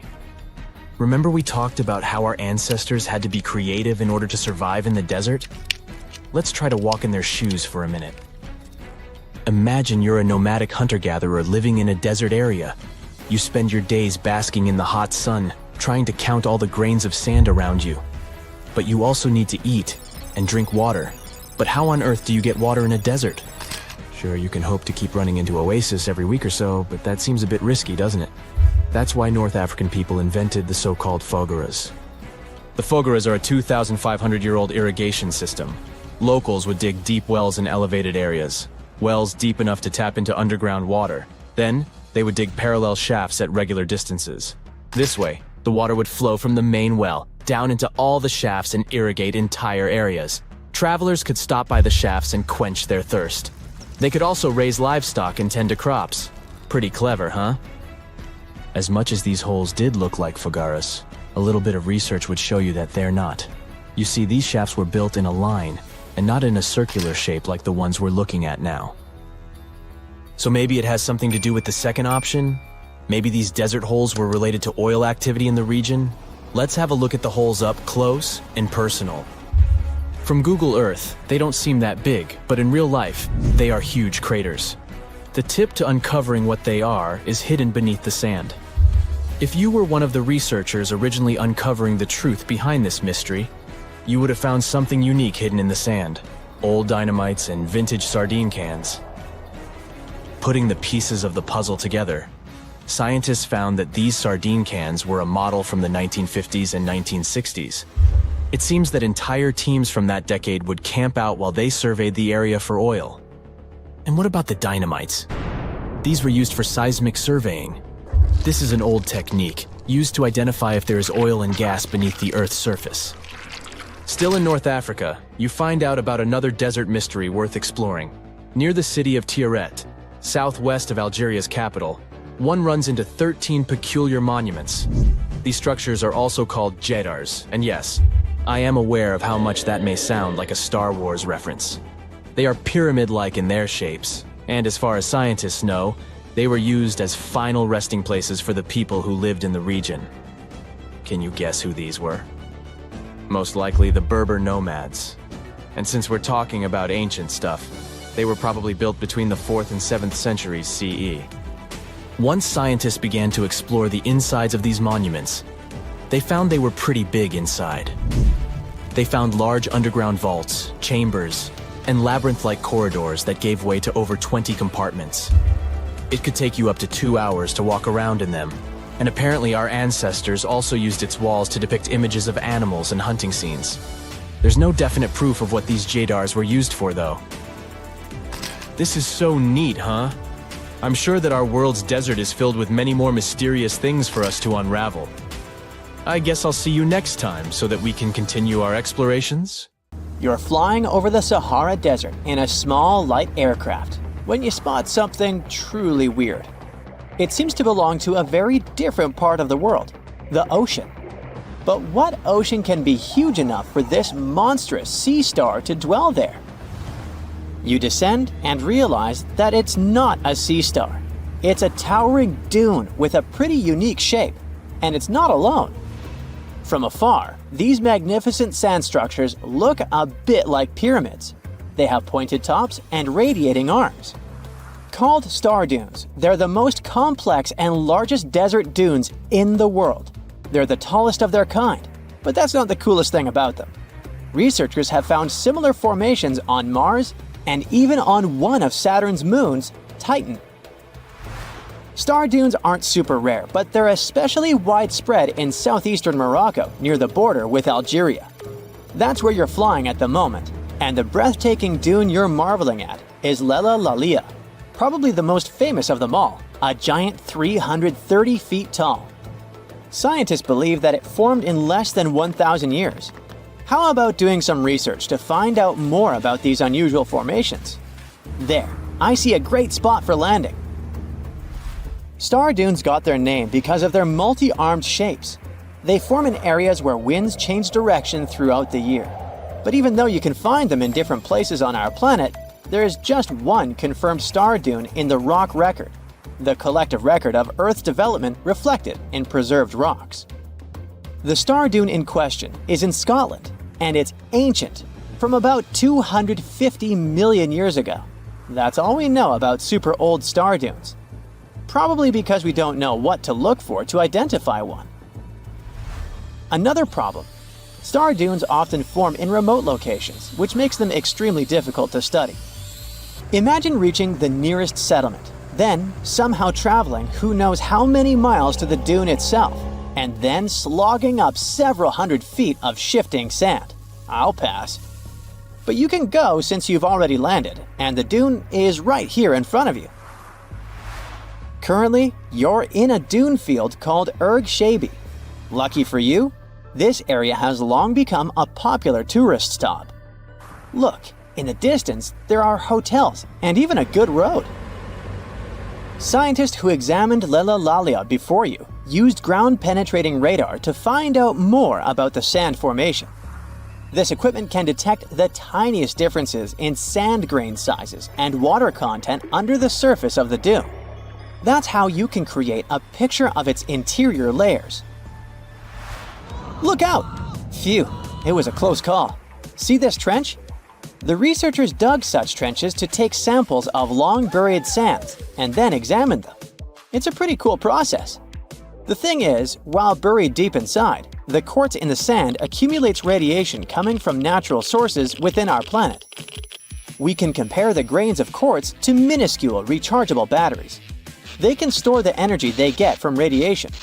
When researchers bring them to the laboratory, they can make the grains release that energy, which comes out in the form of light.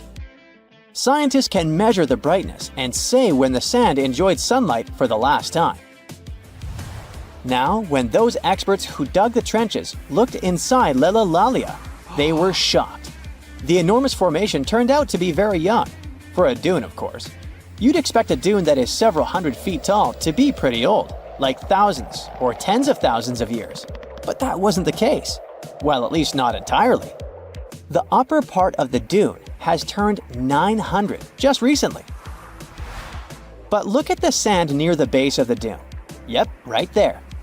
Well, it was buried there around 12 or 13,000 years ago, representing ancient dunes in the area.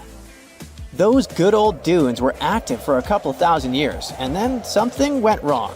Because for a whopping 8,000 years, the sand wasn't accumulating there. A mystery? Scientists might have an explanation. You see, the first part of this quiet period occurred during the time when the climate became warm and wet. Yep, even in the Sahara. It happened about 11,700 years ago. It was the end of the last ice age and the beginning of a new era, the Holocene. And guess what? The Sahara went green. It started blooming like your local botanic garden. Plants started popping up all over the place, stabilizing the sand. If you had visited the Sahara during that period, you wouldn't have recognized this place. But you would have likely come across humans wandering marshy landscapes and hunting for food. Researchers have found pottery fragments and stone tools on one side of Lelalalia. That's true. As sand dunes form and then shift throughout their lives, they swallow and protect ancient remnants of life. Just dig well enough and you might find something that will provide you with a window into the past. It can be ancient fossils, anything from fossilized shells and corals to prehistoric plants. Those can offer precious insights into the history of our planet and the living beings once inhabiting certain regions. Now, it might come as a shock, but in the Sahara Desert, scientists have uncovered well-preserved marine reptiles and fossilized fish within the layers of those ancient sand dunes. They are the remains from the time when the Sahara was covered with a sea millions of years ago. Anyway, it's time to leave that ancient paradise if you want to survive. 4,000 years ago, the wet period came to an end, and the Sahara dried out again. Interestingly, our dune didn't begin building up right away. For some time, sand probably blew through but didn't accumulate. Or the dune could have started growing in a different location. And it's a valid theory since scientists have discovered recently that Lelalalia shifts around 1.6 feet every year. It also accumulates about 6,400 tons of sand every year. Now, if you've been inspired by your dune trip and are now eager to explore more of them, I've got some unpleasant news for you. Unfortunately, although there might be star dunes locked in sandstones around the globe, they're super tricky to detect. The problem is, dunes are huge, but they lack a single distinguishing feature. So you'd really need large exposed beds of rock if you want to get a wide enough view to identify a star dune. On the bright side, there surely are places where it might be possible to do such research, but you should be ready to know that it might be just a set of various features that look like other dunes. But if you combine them, you'll say, ah, it's likely to be a star dune. Comment below if you'd like to go on a trip in search of a star dune. Meanwhile, we'll continue our journey. You decide to have some rest and start climbing down the side of the dune. That's when you begin hearing it. Terrible, haunting sounds. Are there ghosts nearby? Worry not, you're safe. You might have heard of a phenomenon called singing sands. As you walk down some sandy slopes, you disturb the grains of sand. They rub against each other, producing friction that creates those eerie melodies. With each step, the sand beneath your feet comes alive in a ghostly choir of whistles and whispers. The sounds range from low hums to loud, high-pitched wails, as if an otherworldly symphony is echoing through the dunes. But of course, scientists have their own very practical explanation, attributing this phenomenon to the right atmospheric conditions combined with the unique size, shape, and moisture content of the grains. Now you've almost made it all the way to the bottom of the dune, but beware of slip faces. When a sand dune reaches a certain steepness, it develops a slope. That's the very slip face I was talking about. This slope is usually on the leeward side of the dune and sheltered from the prevailing wind. Sand grains start accumulating on the windward side, slowly creeping along the dune's gentle slope. At one point, they reach the top. Gravity takes over and they start sliding down, triggering a cascading effect. It looks like a miniature sand avalanche, and I wouldn't want to end up in its way. We've all heard of the Sahara. Sure you have. It's the largest hot desert on the planet. A sea of sand covering an area larger than the contiguous United States. But have you ever wondered what lies beneath the sand dunes? To answer this question, we must travel deep into the past of our blue planet. Up until some 6,000 years ago, the Sahara was grassland. Humans were around at this time, not me, spreading agriculture around the planet. In the north of Africa, the color green dominated. Plenty of rainfall meant that there were lakes, rivers, pastures, and even forests. A completely different image of the Sahara from the barren landscape of today. But then the climate started to shift. The region became parched, and the vegetation started disappearing. The wind did the rest. It took away the fine sediment after there were no plant roots to hold the ground together. Give it a couple thousands of years, and you get a familiar image of the Sahara. Sand and rocks stretching as far as the eye can see. But when it comes to volume, only a quarter of the Sahara is actually sand. The yellow sands of the Sahara are just one part of the story. The desert has many other features, such as gravel plains, salt flats, and plateaus. Makes you think if we understand the word desert correctly. For people who study such terrains, geologists, there is only one condition for defining a desert: precipitation. If an area gets little or no rain, then it's considered a desert. The Sahara certainly fits the bill.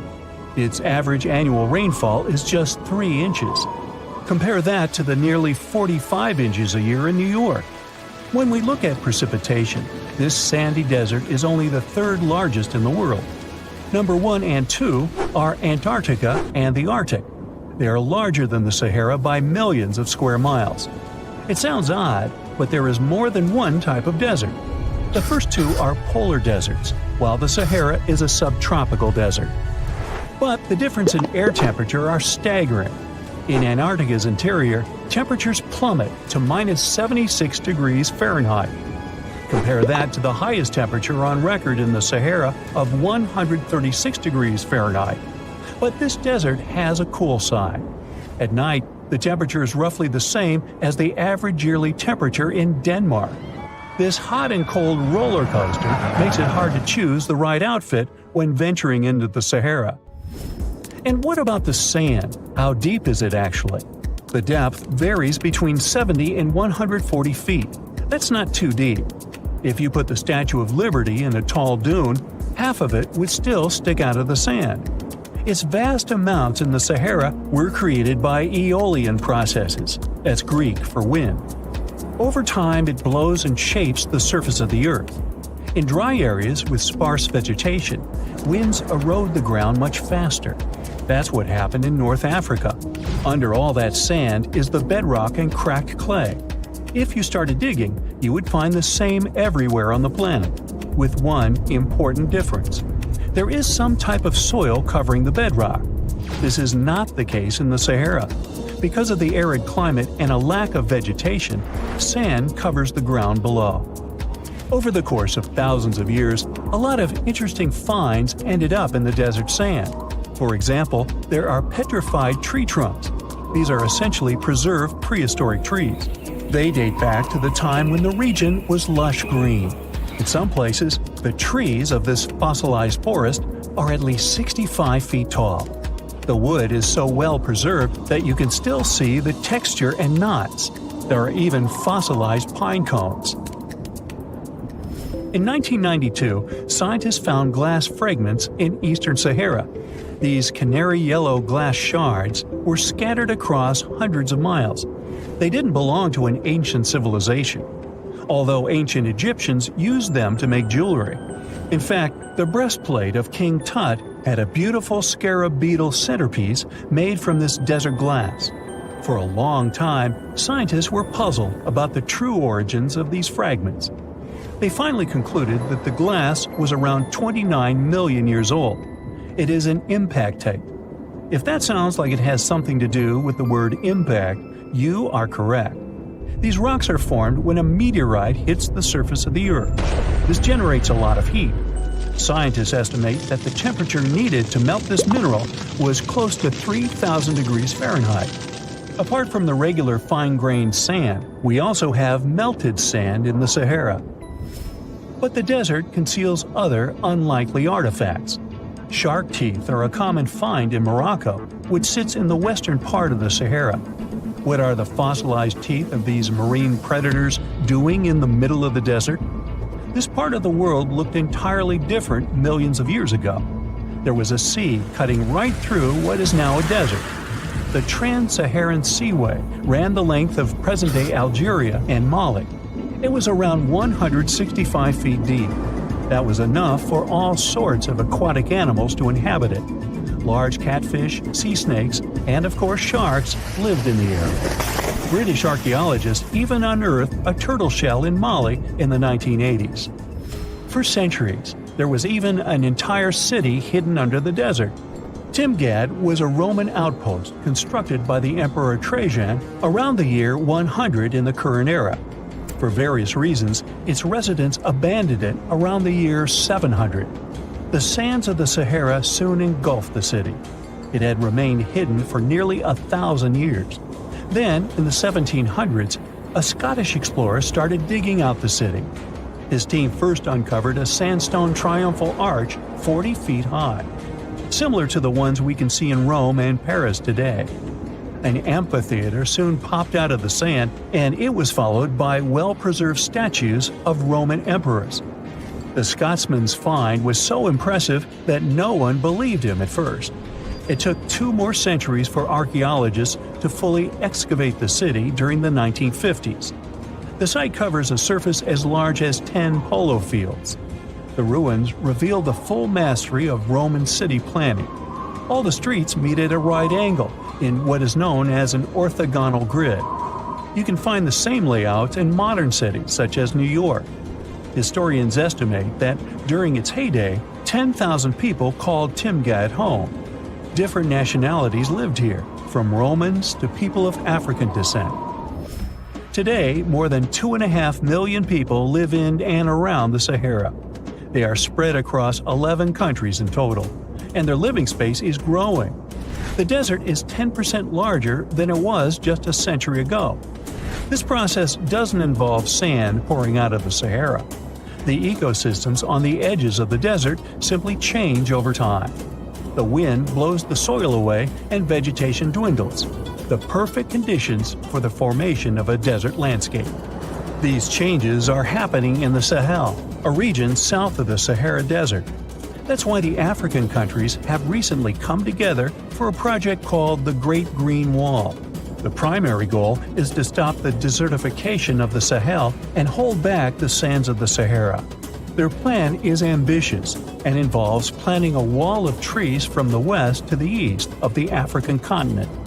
The proposed forest is not only going to be long, but wide as well. The Sahara and the Sahel share a historic bond.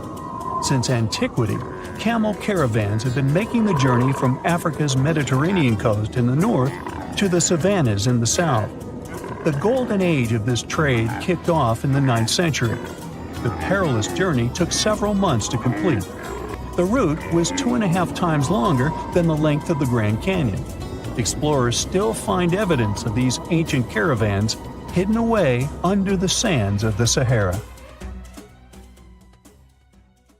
You find yourself in Africa, land of unique wildlife, home to a great variety of cultures and languages, and, first and foremost, host to the world's largest hot desert, the Sahara. It's daytime, and you are thirsty for some water and shade. You've been walking for days, trying to find one of those precious-looking oases. You feel you're near, but the horizon just keeps stretching and stretching. Your mind is tired, and your body is feeling all the heat. It's like you've eaten a full plate of hot pepper and then some more, judging by how much you're sweating. And when I say hot, think 100 degrees Fahrenheit hot, on average. No wonder this is happening. After all, you find yourself in the world's biggest hot desert. Now, I say hot desert since the biggest deserted landscapes are actually the cold ones, located in Antarctica and the Arctic. I see Antarctica's frozen desert is more or less the size of 1 million LAXs.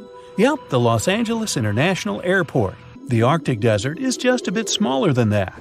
Now, in case you don't know, the Sahara Desert is located in northern Africa, stretching from the Atlantic Ocean all the way over to the Red Sea. It occupies an area large enough to place approximately 100,000 Disney World theme parks side by side. According to scientists, its boundaries are expanding. Deserts usually form in the subtropics because of what's called Hadley circulation. The air rises at the equator and descends into the subtropics. This circulation of air has a drying effect, which helps the formation of desert landscapes. Since the 1920s, the Sahara is considered to have expanded by over 10%. How is this happening? Well, let's start from the beginning. You probably know the Sahara Desert as one of the most inhospitable places on Earth today. Just FYI, for a place to be considered a desert, it has to receive less than 4 inches of rain per year. Due to the very small precipitation index, deserts are usually dry and arid places. There is little humidity in the air, and daytime temperatures can go as high as 130 degrees Fahrenheit. Usually, there isn't that much animal and plant life because of the lack of water. But in the Sahara's case, it wasn't always like that. It may be difficult to imagine northern Africa without the tons of sand it has today. But about 20,000 years ago, the Sahara was actually one big oasis. Recent discoveries show clear evidence of what the scientists now call the Green Sahara. In the mid-1800s, a German explorer crossing the Sahara encountered some paintings and engravings that nomad artists had left behind. What he saw in those paintings looked nothing like his actual surroundings. Instead of an arid landscape with only camels and desert vegetation, the rock paintings depicted jungle animals like giraffes and hippos. There were even images of livestock and grazing animals such as cattle and sheep, something that seems impossible for modern-day Sahara. Artists usually draw what they see around them, so this finding really intrigued the German explorer. The drawings were so detailed that the artists must have had close contact with those animals. You can find this rock art spread out in the northern part of the African continent, from western Sahara to Saudi Arabia. Geologists soon took a keen interest in this and found the first clues to what this could mean. They have been able to confirm that, in fact, northern Africa was once much wetter. They found evidence from nearby deep-sea sediment off the coast of Mauritania. Sampled cores of underwater sand and mud, known as Saharan dust flux, show geologists that, indeed, a green Sahara was possible. The more dust is blowing off of the desert and into the bottom of the ocean, the drier the climate in the region. The sediment cores show that there was much less dust, only half as much, coming off northern Africa during the humid period. This period has to do with Earth's natural cycles. Normally, the Earth rotates at a tilt of 23.5 degrees, but this angle is not consistent and changes over time. Earth's tilt is responsible for the amount of sunlight each hemisphere receives. It affects several ecosystem functions on the planet. During the time of the Green Sahara, the Earth received between 4 and 8% more sunlight than it does today. So, when the Earth tilted about 20,000 years ago, the northern hemisphere received more direct sunlight, which affected humidity levels in the region. As the northern hemisphere got warmer, this affected monsoon activity, more specifically, the West African monsoon. Monsoons are wind systems that affect a region's rainfall index and humidity levels. As a part of the globe gets warmer, it allows for more air to rise. It combines with the wind to draw moisture up into the atmosphere. Little by little, northern Africa also became wetter. The increased moisture made the Sahara so wet that there were actual bodies of water in the region. As vegetation grew, the plants held onto moisture better than bare sand could. There is evidence of natural basins throughout the Sahara and lakes so big they would fit all of the U.S.'s Great Lakes inside of them. Archaeologists uncovered evidence of vibrant societies in what are now arid areas. It looks like ancient cultures were able to take full advantage of the African humid period. According to researchers, the human population peaked across the Sahara about 9,000 years ago. There are traces of fireplaces, hunting tools, fishhooks, and even mounds of fish bones. Records show that there have been over 230 green periods over the span of 8 million years. Solar radiation is always changing due to natural orbital cycles. That's why Earth will most certainly see another Green Sahara moment. It might be thousands of years from now, but it will happen. The same way the Sahara turns green, it turns yellow again. Let's put it like that. All it takes is a significant axial tilt and a few years of readjusting. However, another phenomenon is calling the attention of scientists now. Recent studies by the National Science Foundation from the University of Maryland show the Sahara has expanded 10% over the past 90 years. This phenomenon is called desertification, which literally means fertile land turning into desert land. The Sahara Desert is now advancing into the semi-arid region of Sahel. In 1950, this region was home to 31 million people. Today, its population is over 100 million people. This rapid population growth has largely contributed to the Sahara's expansion. Farmers that were once nomads began settling down. Land usage grew more intense, aiding in weakening the soil. The demand for food has caused an overcropping of the land, so even more of it is turning into the desert now. The study also shows that natural climate cycles can affect rainfall in the Sahara and the Sahel. Scientists affirm that all deserts fluctuate, not only the Sahara. A desert's boundary may expand in the dry winter and contract during the wetter summer. South of the Sahara lies the Chad Basin. It is a natural body of water that now serves as an indicator of the Sahara's expansion. The Chad Basin is located in the region where the Sahara is advancing southward. An atmospheric and ocean expert from the University of Maryland explains that rainfall has reduced greatly in the entire region. Due to reduced rainfalls, there is less water across the entire basin, and even Chad Lake is drying out. Just like the Sahara, the Atacama Desert in Chile, deemed the world's driest, is also expanding. It is located north of the city of Santiago, and its southern border is expanding toward the Chilean capital. Because the climate is getting drier and drier here, the city of Santiago risks turning into an arid or semi-arid region itself. The once fertile valleys of local rivers that lived on agriculture and livestock for many generations are losing their revenues as Chilean land is turning into a desert. Since 2010, Santiago has received only a third of its annual rainfall. Outside of the city, farmers are digging holes in search of blue gold, or simply put, water. The situation here is very similar to that of Sahel. So tell me this. Were you as surprised as I was to find out what has been happening in the Sahara region? Feel free to share in the comments below. A comfortable abode with a gorgeous view of the Mediterranean Sea will serve as a perfect rain shelter. Well, this is what a real estate advertisement might have looked like for Neanderthals 100,000 years ago. Welcome to the weird and wonderful caves you could live in, or not. Of course, back then, neither real estate and advertising had been invented yet. Never mind the fact that Neanderthals couldn't build houses and often lived in caves. Yet, one of those caves looks an awful lot like a residential building. It's situated inside a high limestone cape called the Rock of Gibraltar. If the Neanderthals had had an economy, the caves inside this rock would have cost a bundle. Navigators discovered it in 1907. They just spotted a big hole inside the fortified rock. For many years, scientists have studied this place and found some traces of Neanderthals.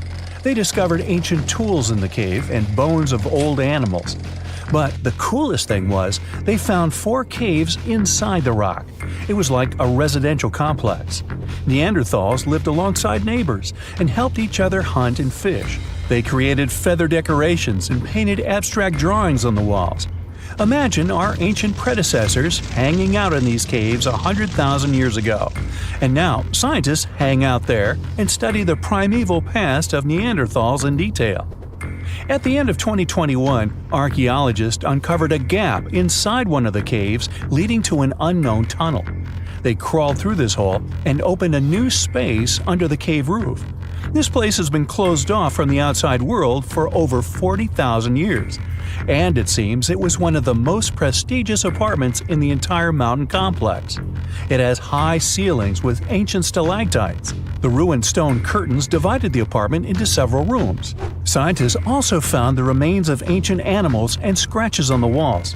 It seems that Neanderthals had never lived here, but they used to visit this place. Archaeologists found the shell of a sea snail called dog whelk. One of the Neanderthals brought it here for some reason, but the primary owners of this place were hyenas. These caves show that Neanderthals were closer to humans than to monkeys. They had a way of life and even some customs. There's still a lot of work ahead, and scientists hope to find new rooms inside this rock. Meanwhile, in 2003, archaeologists discovered another early dwelling on the Isle of Flores in Indonesia. Among the green jungle, they found a cave with ancient tools. At first, everyone thought the human ancestors lived here, but then scientists discovered an unusual skeleton of an adult.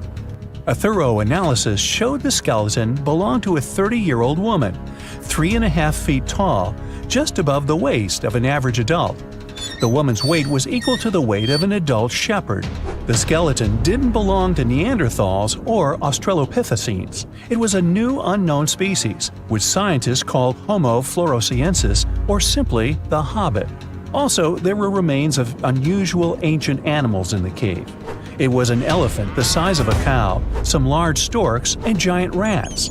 Archaeologists have found out that hobbits were not the owners of this place. The main inhabitants were the rats the size of a cat. Maybe they were fighting the hobbits. Some analysis shows that Homo floresiensis wasn't our direct ancestor. They were in a separate branch of evolution. The hobbit skeleton looks more like that of a monkey than of modern humans. In 2009, in the dense jungle of Vietnam, archaeologists discovered Son Don, the largest cave in the world. If you go inside the cave and shout, you'll hear your echo a long time. In some places, the height of this cave reaches half the height of the Empire State Building, and the total area is larger than one central block of New York. Son Don is one of the 3 caves in the Vietnamese jungle. Many intricate mazes connect these caves. Inside, you can find unique plants and trees that live separately from the outside world. It's a real underground jungle. In some places, you can find collapsed ceilings that let the sunlight in. Besides unusual trees and plants, ancient stalactites hang there. Some limestone deposits are more than 450 million years old. They were here even before dinosaurs appeared. There are also many rivers in the cave. Rainwater coming down from holes in the ceiling has formed them. Fast streams resemble slides in a water park. They lead to unknown underground labyrinths. Scientists have studied only a small part of all these caves. The next unusual cave is in New Zealand. Hundreds of thousands of fireflies live inside. Each of them glows with a blue light. Together, they light up the cave. It may seem to you that you're on another planet, but you can't stay there for a long time. Special air measuring devices are everywhere. Scientists monitor the level of carbon dioxide necessary for the normal existence of fireflies. These insects are sensitive to the environment. If there are many people in the cave, or they stay there too long, the park staff will ask them to leave the place. It's like you're literally stealing oxygen from the fireflies. We've seen some pretty amazing caves so far, but how about a scary one? We're going to the desert of Yemen's Al Mara province. What we're looking for is not a cave, it's just a black hole in the ground, right in the middle of the desert. It's big, the size of a basketball court. It's not its size that could scare you, but what's inside. Scientists are still not sure what it is.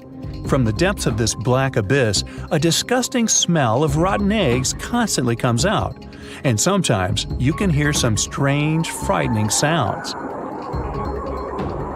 The blackness of the giant hole in Yemen absorbs all the sun's rays, so you won't see what's there even with a powerful flashlight.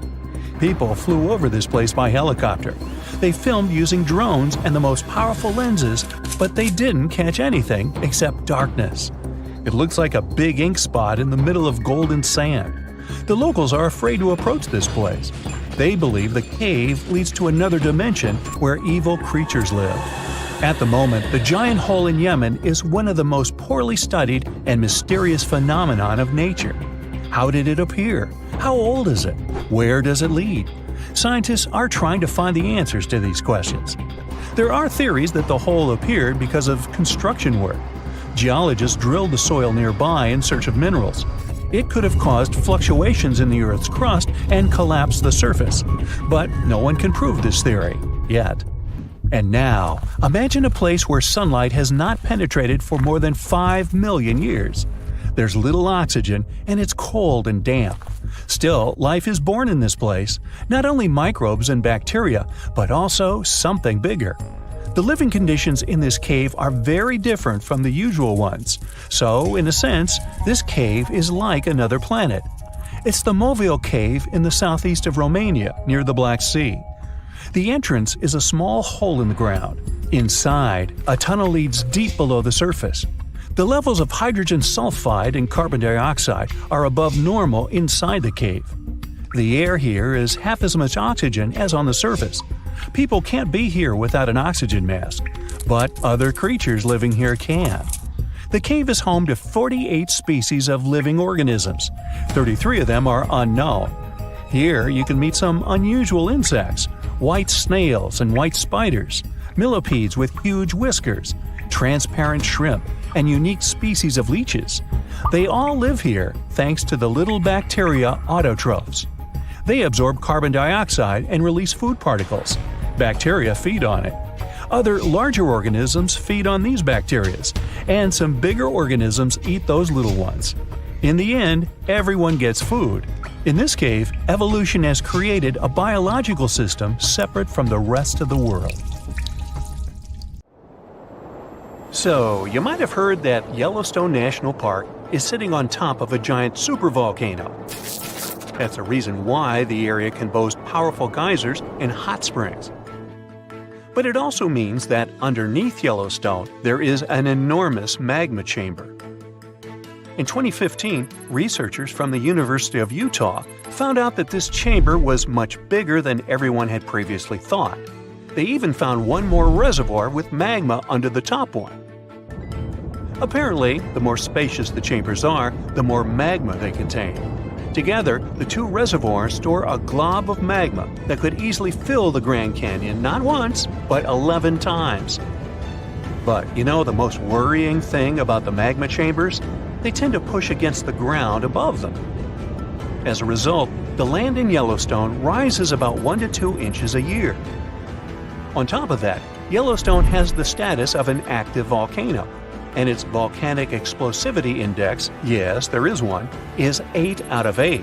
Such a high number means that if this volcano erupted, it would be an apocalyptic event. To put it into perspective, the eruption of Pinatubo in the Philippines in 1991, which is considered the most powerful in living memory, was given a mere 6 on the volcanic explosivity index. Ha, loser. Now, let's figure out if there's anything to worry about. In March 2023, the University of Utah seismograph stations recorded 354 earthquakes in the entire region of Yellowstone National Park. Sounds like a lot. But keep in mind that the most impressive event of the month was a mini earthquake of magnitude 3.7. It was part of a swarm of 106 earthquakes that began on March 29th and continued until the end of the month. Yep, earthquakes apparently also come in swarms, so be aware. Experts say that Yellowstone's seismic activity is, well, kind of more active than usual, but it's really nothing serious. A geophysicist working at Yellowstone Volcano Observatory called Michael Pollan claims that the volcano won't erupt anytime soon. For this to happen, there must be enough magma ready to erupt beneath the surface. Whew. There should also be enough pressure to cause this magma to rise. But neither of these conditions exist today. According to the expert, Yellowstone is stable now. At the same time, Pollan and his team are keeping track of all kinds of underground activity, looking for warning signs of possible eruptions. Some of them can be the frequency of earthquakes and ground deformation. Thousands of mini earthquakes, coupled with extreme changes in the surface of the ground in that area, can be alarming. The team also monitors the temperature of the park's thermal features. That's another noteworthy sign of a potential disaster. Park-wide changes in geyser activity, as well as gas and thermal emissions. So, despite the media claims that Yellowstone is due to erupt soon because the last eruption happened 70,000 years ago, that's not how volcanoes work. Experts say that it's one of the most popular misconceptions about volcanoes. They don't follow timelines. If a supereruption did happen, though, the most worrying thing for us would not be the lava flows, and not an earthquake that would most likely accompany the natural disaster. No, the worst consequence of such a supereruption would be ash and ashfall. Let's have a look at what it was like when the Yellowstone volcano erupted many years ago. There have been at least 3 supereruptions in the history of the volcano. The most powerful of them was 2,500 times more devastating than the terrifying eruption of Mount St. Helens in Washington state in 1980. As for the most recent supereruption, it was dubbed the Lava Creek eruption. It formed the Yellowstone caldera after spewing out an insane amount of dust, volcanic ash, and rock into the air. Recently, scientists have also learned about 2 other previously unknown supereruptions that happened around 9 and 8.7 million years ago. The younger of the 2 is now considered to be the largest recorded event of the whole Snake River Yellowstone volcanic province. Anyway, let's have a look at what was going on all those millions of years ago. Because I wasn't around then, so we're all assuming this stuff based on evidence. The first signs of the disaster appeared long before the catastrophe broke out. For thousands of years, the heat had been welling up from within the planet's insides. It had been melting rock beneath the planet's crust and leaving behind huge chambers. They were filled with a pressurized mixture of semi-solid rock, magma, water vapor, and different gases, including carbon dioxide. All this scorching underground soup was expanding since more and more magma arrived with time. The land over the volcanic system was rising upward almost unnoticeably. A year before the supereruption, Yellowstone gave a warning, a burp maybe, but that long ago there was no one who could interpret these signals. Plus, those alarming processes were mostly going on underground. For example, decompression releases gas bubbles. While bursting, such bubbles can often power particular kinds of eruptions. Months before the eruption, small-scale earthquakes became more frequent and more intense. The ground in many spots all over the supervolcano got hotter than it used to be. Surface lakes and groundwater also became warmer. If people had been around at that time, they would have noticed unusual steam fogging in that area. Not long before the eruption started, the growing pressure pushed the ground over the magma chamber up. This created a dome-shaped uplift. Narrow cracks started to open along the edges of this dome. Imagine opening a bottle of soda after you've shaken it. Something like that was happening near the volcano. Think Mentos and Diet Coke. The pressure was released through the fractures when gases were bursting out from under the surface. So right before the disaster, the ground around the Yellowstone volcano lifted. Geothermal pools and geysers heated up to boiling temperatures and got more acidic than usual. The magma started to rise toward the surface. At one point, the rock roof of the magma chamber couldn't resist anymore, and the eruption kicked off. Small but constant tremors began to move the ground days before the catastrophe. But the real shaking didn't start until several minutes before the eruption. With a deafening roar, a massive column of lava and ash hurled up into the air. Within several minutes, a pyroclastic flow rushed across the area at a hurricane-force speed. Such a flow is a liquid mixture of half-solid lava pieces, volcanic ash, and hot, expanding gases. It looked like an extremely hot, toxic snow avalanche. With a temperature of about 1,300 degrees, it was burning everything in its path. The volcano kept pumping ash for days on end. For all living creatures, ash fallout was one of the most dangerous consequences of the eruption. Volcanic ash turns into glassy cement within seconds of being inhaled. Most animals didn't have a chance to survive. Even thick trees started to collapse under the weight of this dense substance. It only took a couple of days until a thick layer of ash covered huge territories. After the ash got into the stratosphere, the temperatures all over the world started to drop. The eruption was rich in sulfur, which is an effective sunblocker. That's why it soon got so cold that there was no summer in the whole world for the next several years. Animals couldn't find food and clean water. This natural disaster, called the Gray's Landing supereruption, was colossal. That's how researchers described it in their recent studies. It affected a huge territory. The streams of lava enameled an area as large as New Jersey in scorching hot volcanic glass. It instantly sterilized the land surface, wiping out all the plant life that had been thriving there before. Now, if such an eruption were to happen these days, it would cover Colorado, Utah, and Wyoming with almost 3 feet of toxic volcanic ash. Many regions would be plunged into darkness. Even the coast, where most Americans live, would experience problems with the spread of the ash cloud. It would destroy crops and contaminate pastures, ruin power lines and electrical transformers. Well, so I'm sure you'll agree with me, it's a good thing that such a disaster isn't expected to occur anytime soon. Hey, we got enough other stuff on our plate.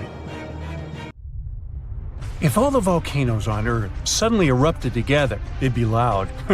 We'd also have around 1,500 of these formations bursting at once. Now, normally it's just 10 to 20 volcanoes that are active each day. But what would the world look like if they all blew their tops simultaneously? Geologists think it wouldn't be pretty. Even if only the land volcanoes erupted together, it would set off a chain reaction way worse than anything we've ever seen before. The two big problems would be ash and volcanic gases. While the explosions in lava would be damaging for people nearby, the real danger lies in what happens next. A thick layer of ash would cover the planet, blocking out sunlight completely. No sunlight means no photosynthesis, which means crops would fade away and temperatures would drop considerably. And all this ash cloud could remain in our atmosphere for up to 10 years. Now, ash aside, there's also acid rain to worry about. Volcanic gases like hydrochloric acid and sulfur dioxide would mix with the atmosphere and fall back down as acid rain. This type of weather would harm the groundwater and ocean surfaces. Even if humans would find a way to survive up to this point, we'd have no corals and no other sea creatures around. Scientists have seen similar events in Earth's history at a smaller scale. Big volcanic eruptions have been linked to mass extinctions. When Mount Pinatubo erupted in 1991, it cooled parts of the world for 2 years. But the extra carbon dioxide from these eruptions could also heat the planet, the same way we turn our stoves to broil for that extra crispy layer on our casserole.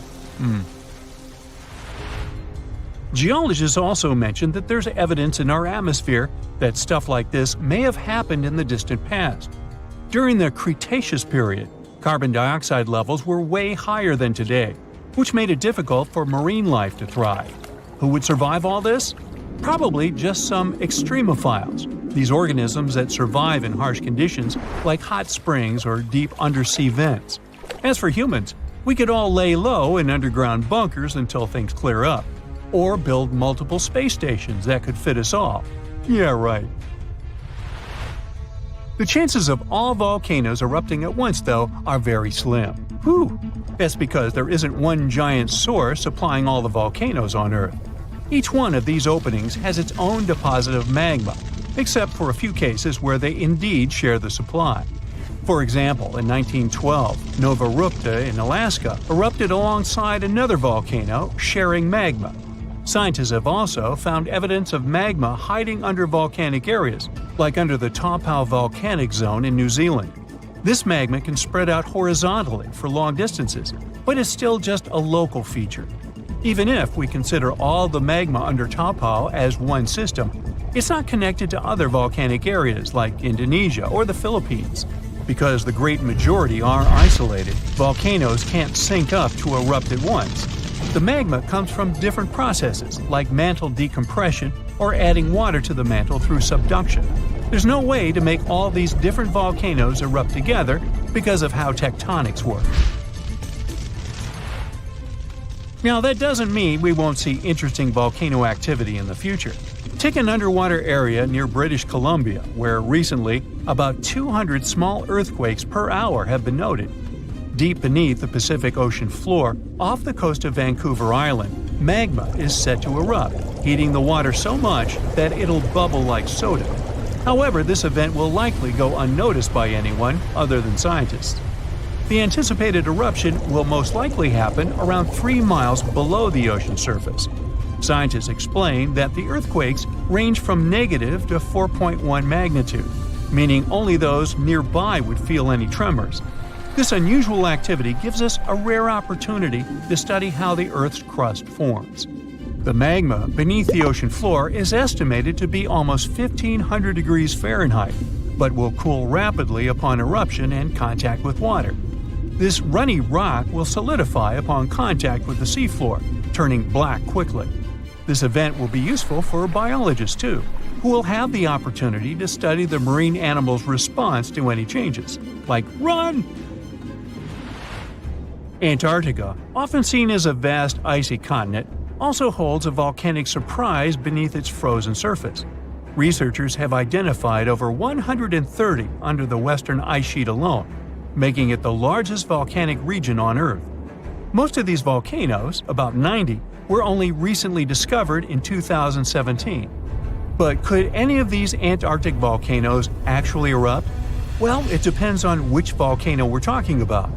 While these formations are relatively young in geologic terms, it's hard for scientists to tell if they're still active or not. There are only 2 confirmed active volcanoes in Antarctica, Deception Island and Mount Erebus. The latter, standing tall as the highest peak on the continent, has been continuously erupting since at least 1972. It's known for emitting gas and steam, and sometimes even throwing out rocks in what are called strombolian eruptions. One of its most notable features is a persistent lava lake in its crater, a rare phenomenon due to specific conditions needed to keep the surface molten. For instance, it's fueled by a steady supply of magma from deep within the Earth's mantle. This continuous inflow of molten rock provides the material for the lava lake to exist. It also features low ambient temperatures. Despite its location in Antarctica, Erebus has relatively mild temperatures in its summit region because of the heat generated by the volcanic activity. This allows the lava lake to remain liquid rather than freezing over. Deception Island, another active volcano, last erupted in the 70s. While it's currently not showing signs of imminent eruption, it's being monitored closely for any concerning activity. Apart from these 2 being confirmed to be active, Antarctica is dotted with fumaroles, openings in the Earth's crust that release gases and vapors. Sometimes these fumaroles can create icy towers reaching heights of 10 feet. What we should focus on is maybe supervolcanoes. They're this type that has the potential to produce the most massive and destructive eruptions.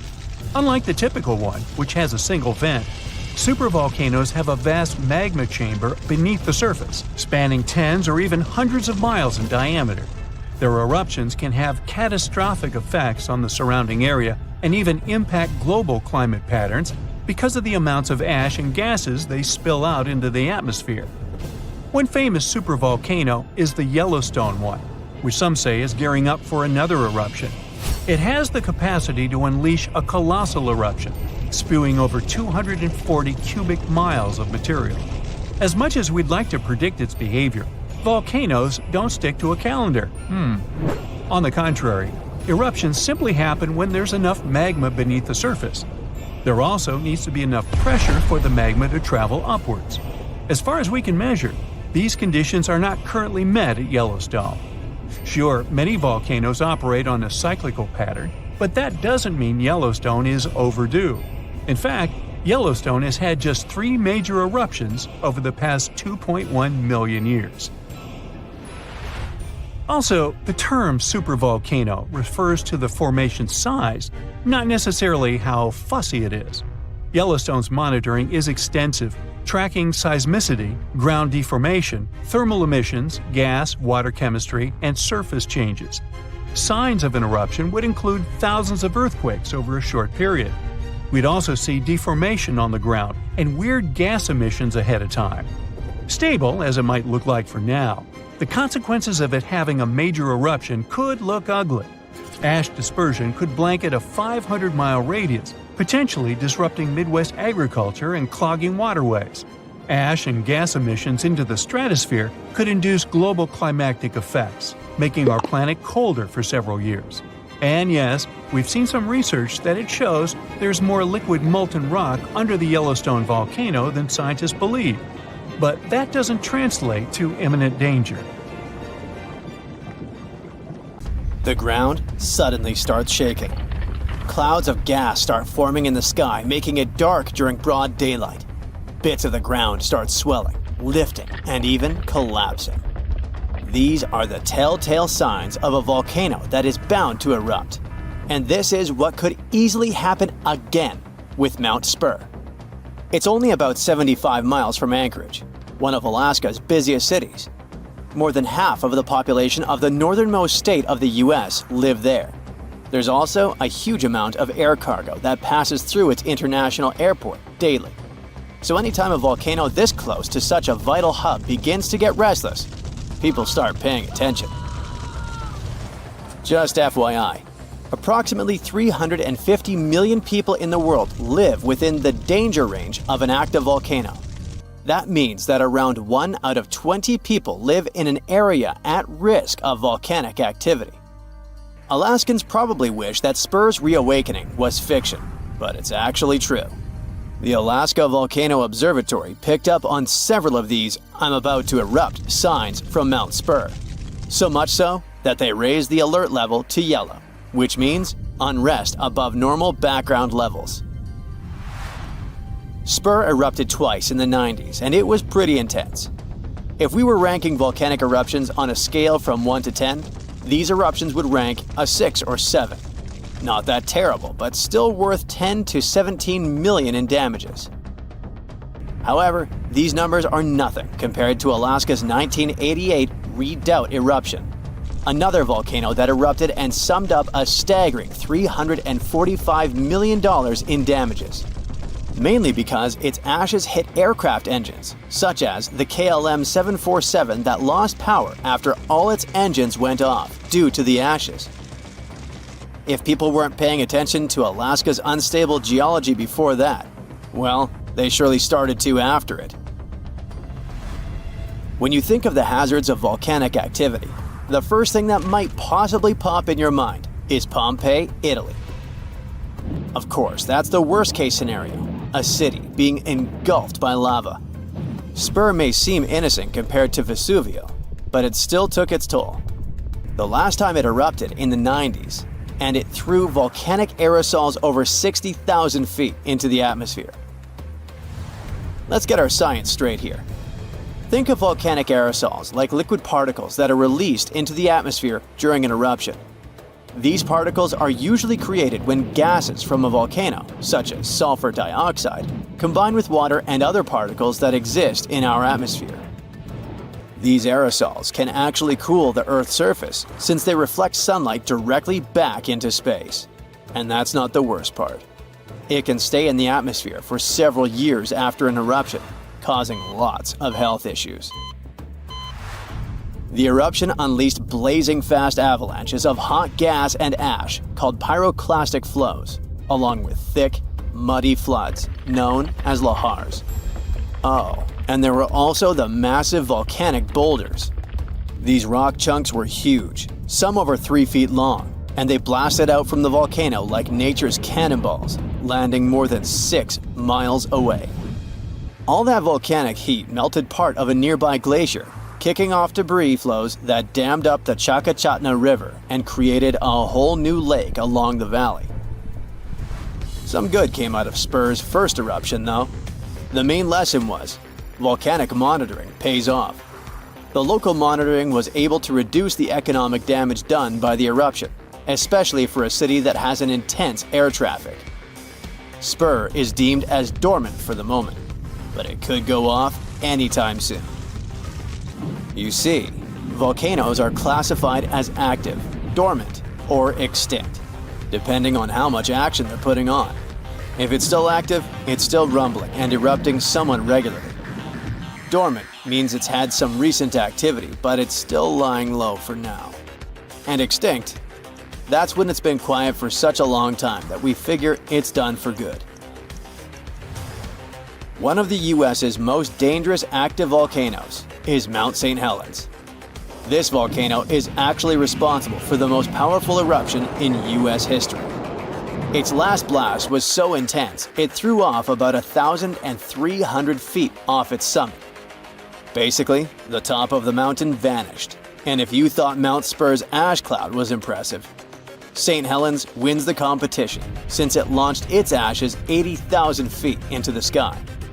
Eastern Washington plunged into total darkness.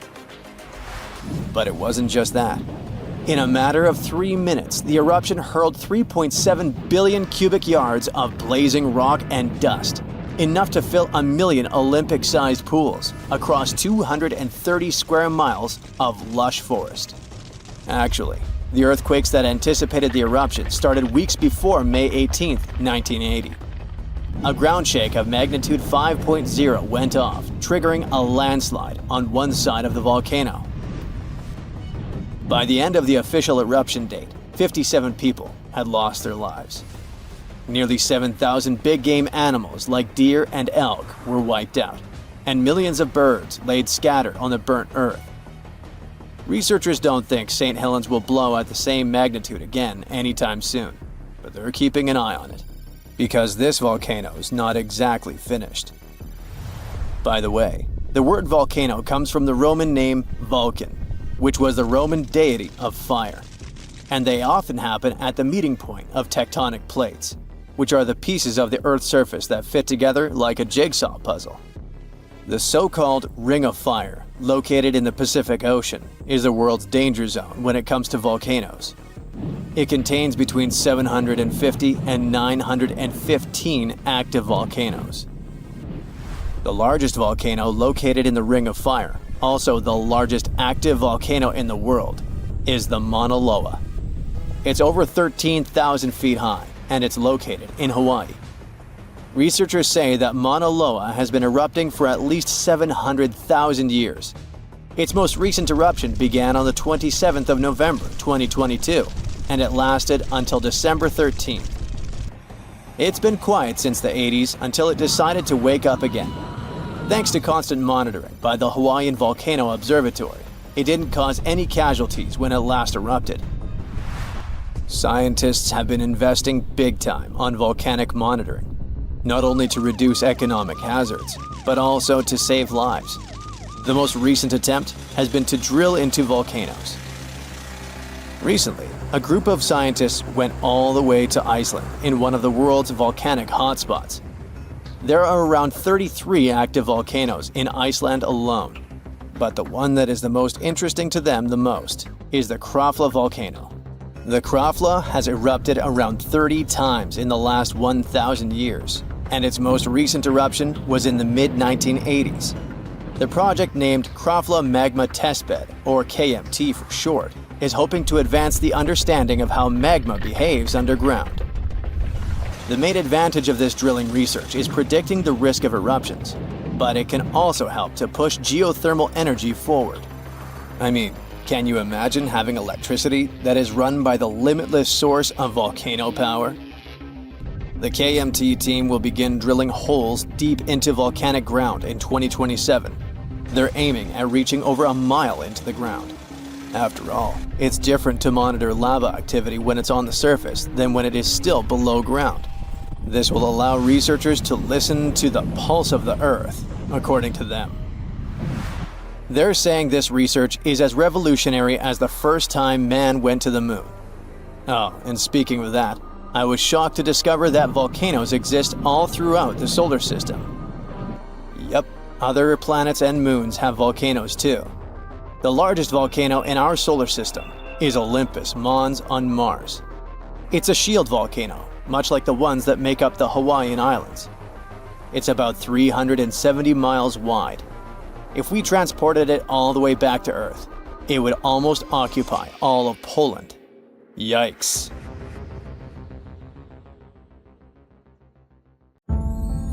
Let me take you to a place that seems to be out of this world. Life inside this cave has been isolated from the outside world for about 5.5 million years, and it does show. See for yourself. Due to such a long isolation, the conditions inside the Moval Cave are like nowhere else on our planet. A unique ecosystem is flourishing there, even though there is a severe lack of sunlight inside the cave, and the air is toxic. The cave, located a few miles west of the Black Sea in Romania, was first discovered in 1986. Nowadays, you can only visit it if you have special permission. Plus, the central caverns are guarded naturally by narrow limestone tunnels and vertical shafts. So, if you're no stranger to claustrophobia, you'd probably better not enter this place. In the depth of the cave, the air has twice less oxygen than the air outside. Instead, it contains a lot of carbon dioxide and hydrogen sulfide, so not the freshest air you can breathe. It's also pitch black inside the cavern. But despite, or should I say thanks to, this cocktail of extremely harsh conditions, the site is a true goldmine for biologists. Shockingly, life seems to be booming here. In a 1996 study, scientists identified 48 species, and 33 of them were unique to the cave. Most of the creatures inhabiting the cave are tiny, with long limbs and antennae that help them navigate in the dark. They have no vision and lack pigment, and it makes sense. Why would you need to be able to see if you live in total darkness? And why would you need to be pretty and colorful with no one to see you? Now, I'm going to take you to another cave. It's no less amazing, but looks very different. This is the Giant Crystal Cave, aka the Cave of the Crystals, in Mexico. These ginormous crystals were found in 2000 by a mining company after the water was pumped out of the cave. Two miners then saw the crystals after entering the drying cave on foot. These awe-inspiring crystals are actually massive gypsum pillars hidden 984 feet underground. They're anchored to the walls and the floor of the scorching hot cave. Scientists estimate that the crystals could have been already growing for 500,000 years. That's why many of them are so long and wide that you can walk across them. Unfortunately, visiting this wonder of nature is impossible at the moment. But maybe it's for the better, since the Giant Crystal Cave is a dangerous place that can easily turn into a trap. For tens of thousands of years, it was filled with groundwater, which was originally pushed upward into the opening by a magma chamber located in the depths of our planet. The magma under the cave kept the water hot, but eventually the temperature of the water dipped below 136 degrees Fahrenheit.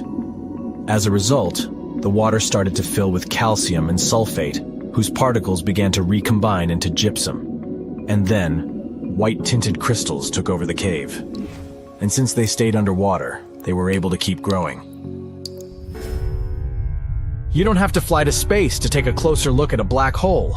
Scientists have found something very similar to black holes in the southern Atlantic Ocean.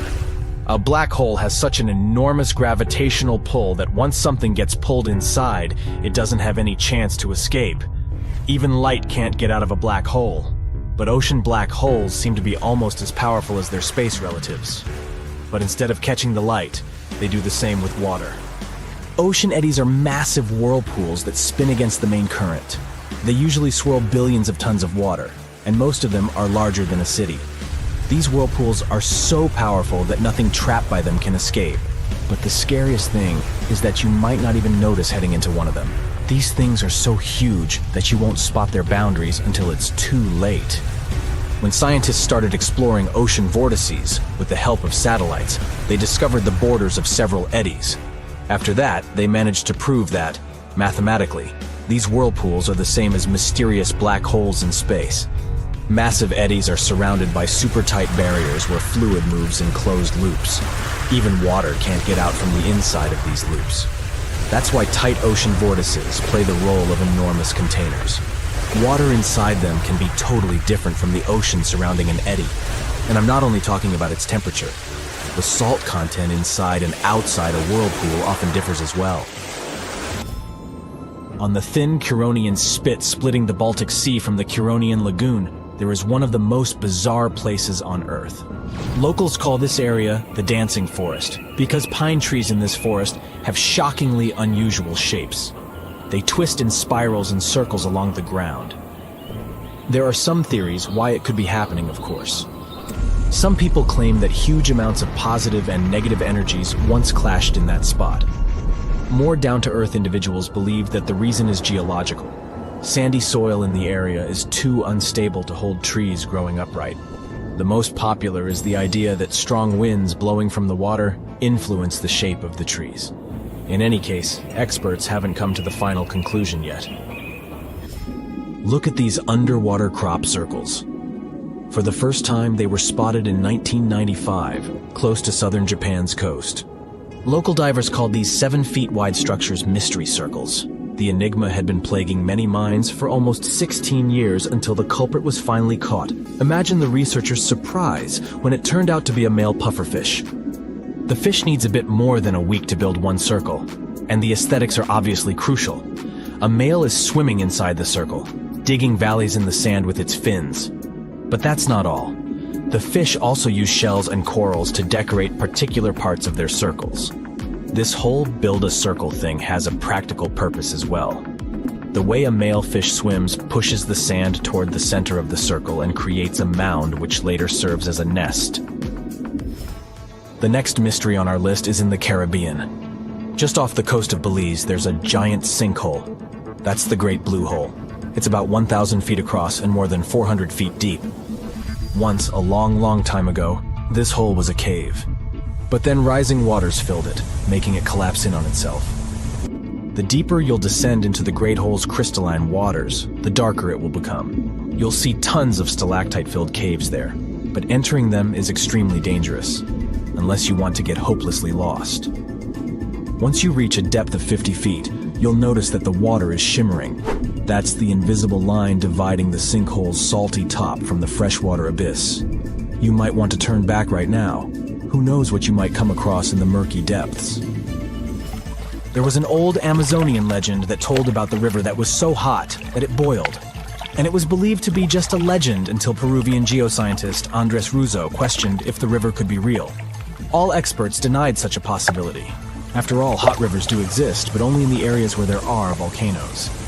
As for the part of the country mentioned in the legend, there are no volcanoes in that region. But Andres Russo was too dedicated to give up. And in 2011, he finally located the river from the legends. The water in it was indeed steaming hot. Its temperature was 186 degrees Fahrenheit, not boiling, but pretty close to this point. But what shocked the researcher the most was the size of the river. One could think that the almost boiling